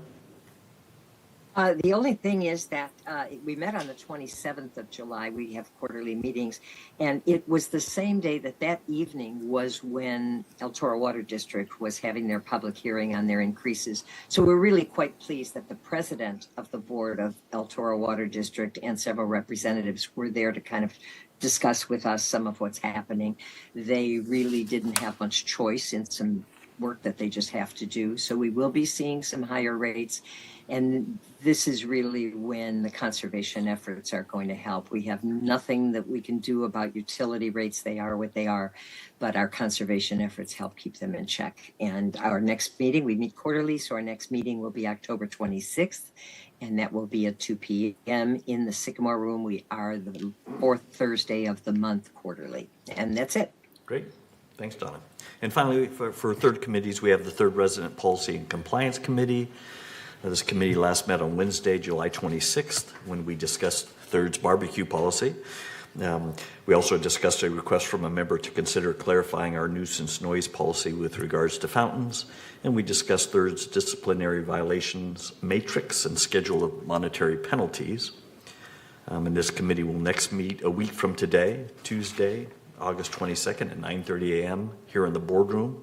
We plan to continue our discussion on Third's disciplinary violations matrix, as well as start discussions on Third's policy against washing cars within the mutual and our damage restoration administration fee. So that's all we have for Third mutual committees. Now we'll start We'll move on to agenda item 16, where we will share our monthly GRF committee updates, starting with the GRF Community Activities Committee. Kush? Sorry about that. The Community Activities Committee did meet last week. It was quite a long meeting. The club operating rules for the Clubhouse 4 clubs was discussed in detail, and they are going to come back with some final answers. In Clubhouse 1, the patio concert featuring the Britain's finest, the Beatle tribute, was held. It was a sold-out show with 350 attendants. The compressor for the main lounge in Clubhouse 1 HVAC system has been replaced and working well. In Clubhouse 4, a new staff member has been hired, and they are preparing to extend the club hours on the weekends from 9 to 4. And I think that is what a couple of clubs have been waiting very anxiously for that. Clubhouse 5, the floor maintenance has been completed last week. The Summer Splash Day in July was a success. The event was sold out with over 60 kids attending. Great job, grandparents. Clubhouse 7, the HVAC system is fully operational and working well, but they have an unexpected issue with the main lounge floor, and they're working on it. The Equestrian Center has a new indoor grooming, vet exam, farrier room, and is complete and ready for use. The library continues to be a great service to the residents with volunteer greeters, and is typically a very welcome place and a cool place for people to go and relax and read some books or newspapers.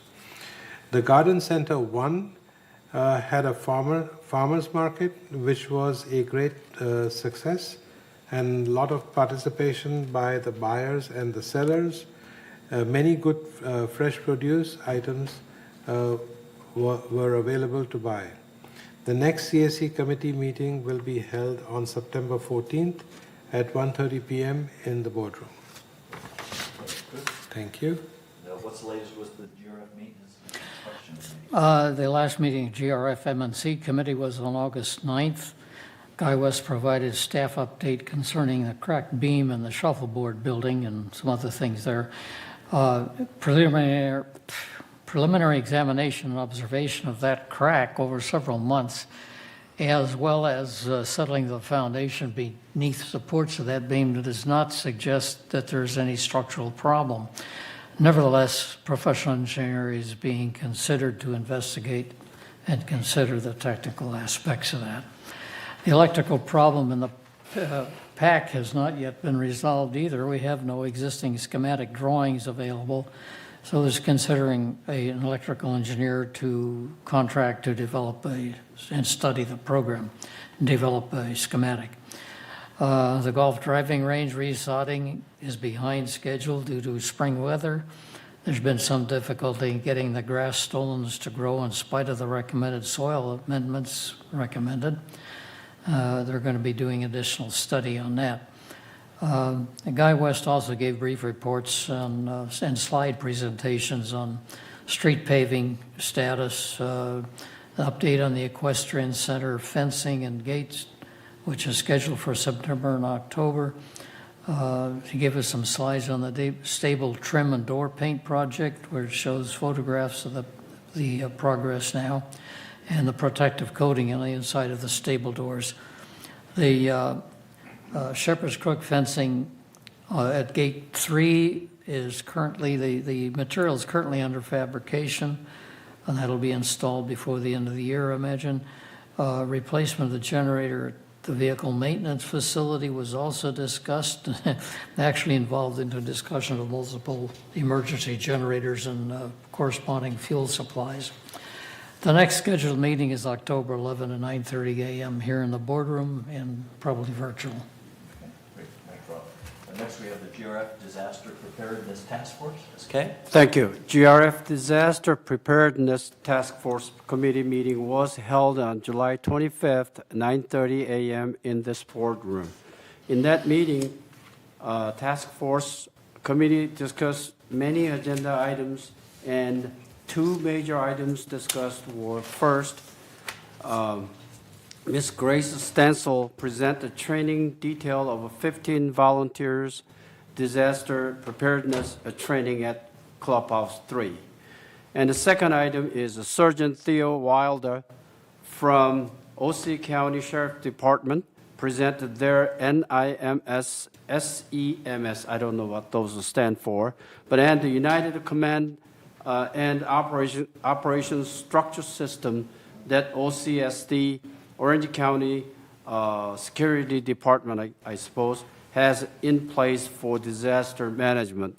What that means is be happy, don't worry, I guess, because we have Orange County Sheriff's Department has some disaster program. But next to DPTF meeting is scheduled on September 26th, 9:30 a.m. in this boardroom.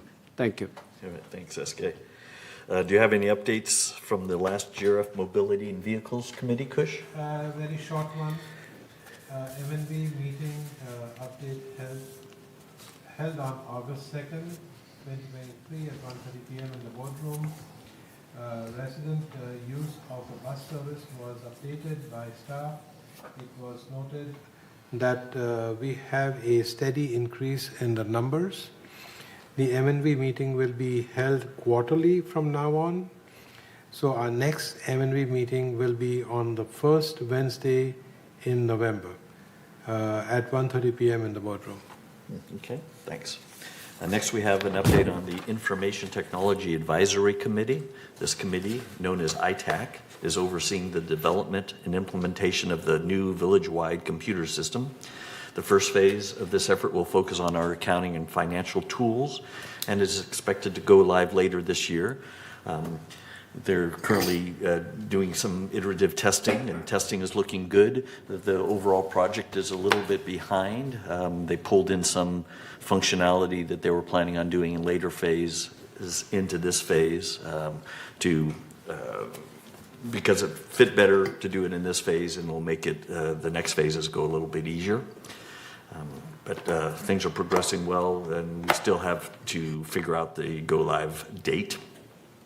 And the ITAC is scheduled to next meet on Friday, August 25th. Andy, do you have any updates from the last GRF Compliance Ad Hoc Committee? Yes, the committee met on Friday, August 11th, and the committee completed its work on the GRF compliance policy, and that was approved, the changes, and that has been sent on to the GRF board for further review and ultimate approval. Next meeting date is to be determined. Okay, good, thanks. Next, we have the GRF Broadband Ad Hoc Committee. Jim, you have anything to share with us? Other than we met on July 25th, and the next meeting says August 21st, but I'm showing it on August 22nd. Okay. So one of those it's days. either the 21st or the 22nd. Okay. And nothing to report because it's all confidential. Okay, all right, at this time, good. Hopefully one of these days we'll get some information about what's going on. And what's the latest with the Laguna Woods Village traffic hearings, SK? Yes, traffic hearing was held on July 19th at 9 a.m. in this boardroom. In that hearing, 5 violations were heard, and the committee voted as follows. First, 3 voted guilty and pay fine. Number 2, 1 not guilty. 3, 1 voted to withdraw and the citation, withdraw the citation since the vehicle used for storage was not a part of a traffic hearing. Next traffic hearing is scheduled tomorrow, August 16, 9 a.m. In this boardroom. Thank you. Okay, thanks. And finally, regarding GRF committees, the following have not met since the last third board meeting on July 18th, so there are no updates for these. The GRF Clubhouse Facilities Renovation Ad Hoc Committee last met on March 6th, and the date and time of its next meeting is to be determined. The GRF Landscape Committee last met on May 10th and is scheduled to next meet on Tuesday, August 22nd at 1:30 p.m. here in the boardroom. The GRF Media and Communications Committee last met on July 17th and is scheduled to next meet on Monday, September 18th at 1:30 p.m. here in the boardroom.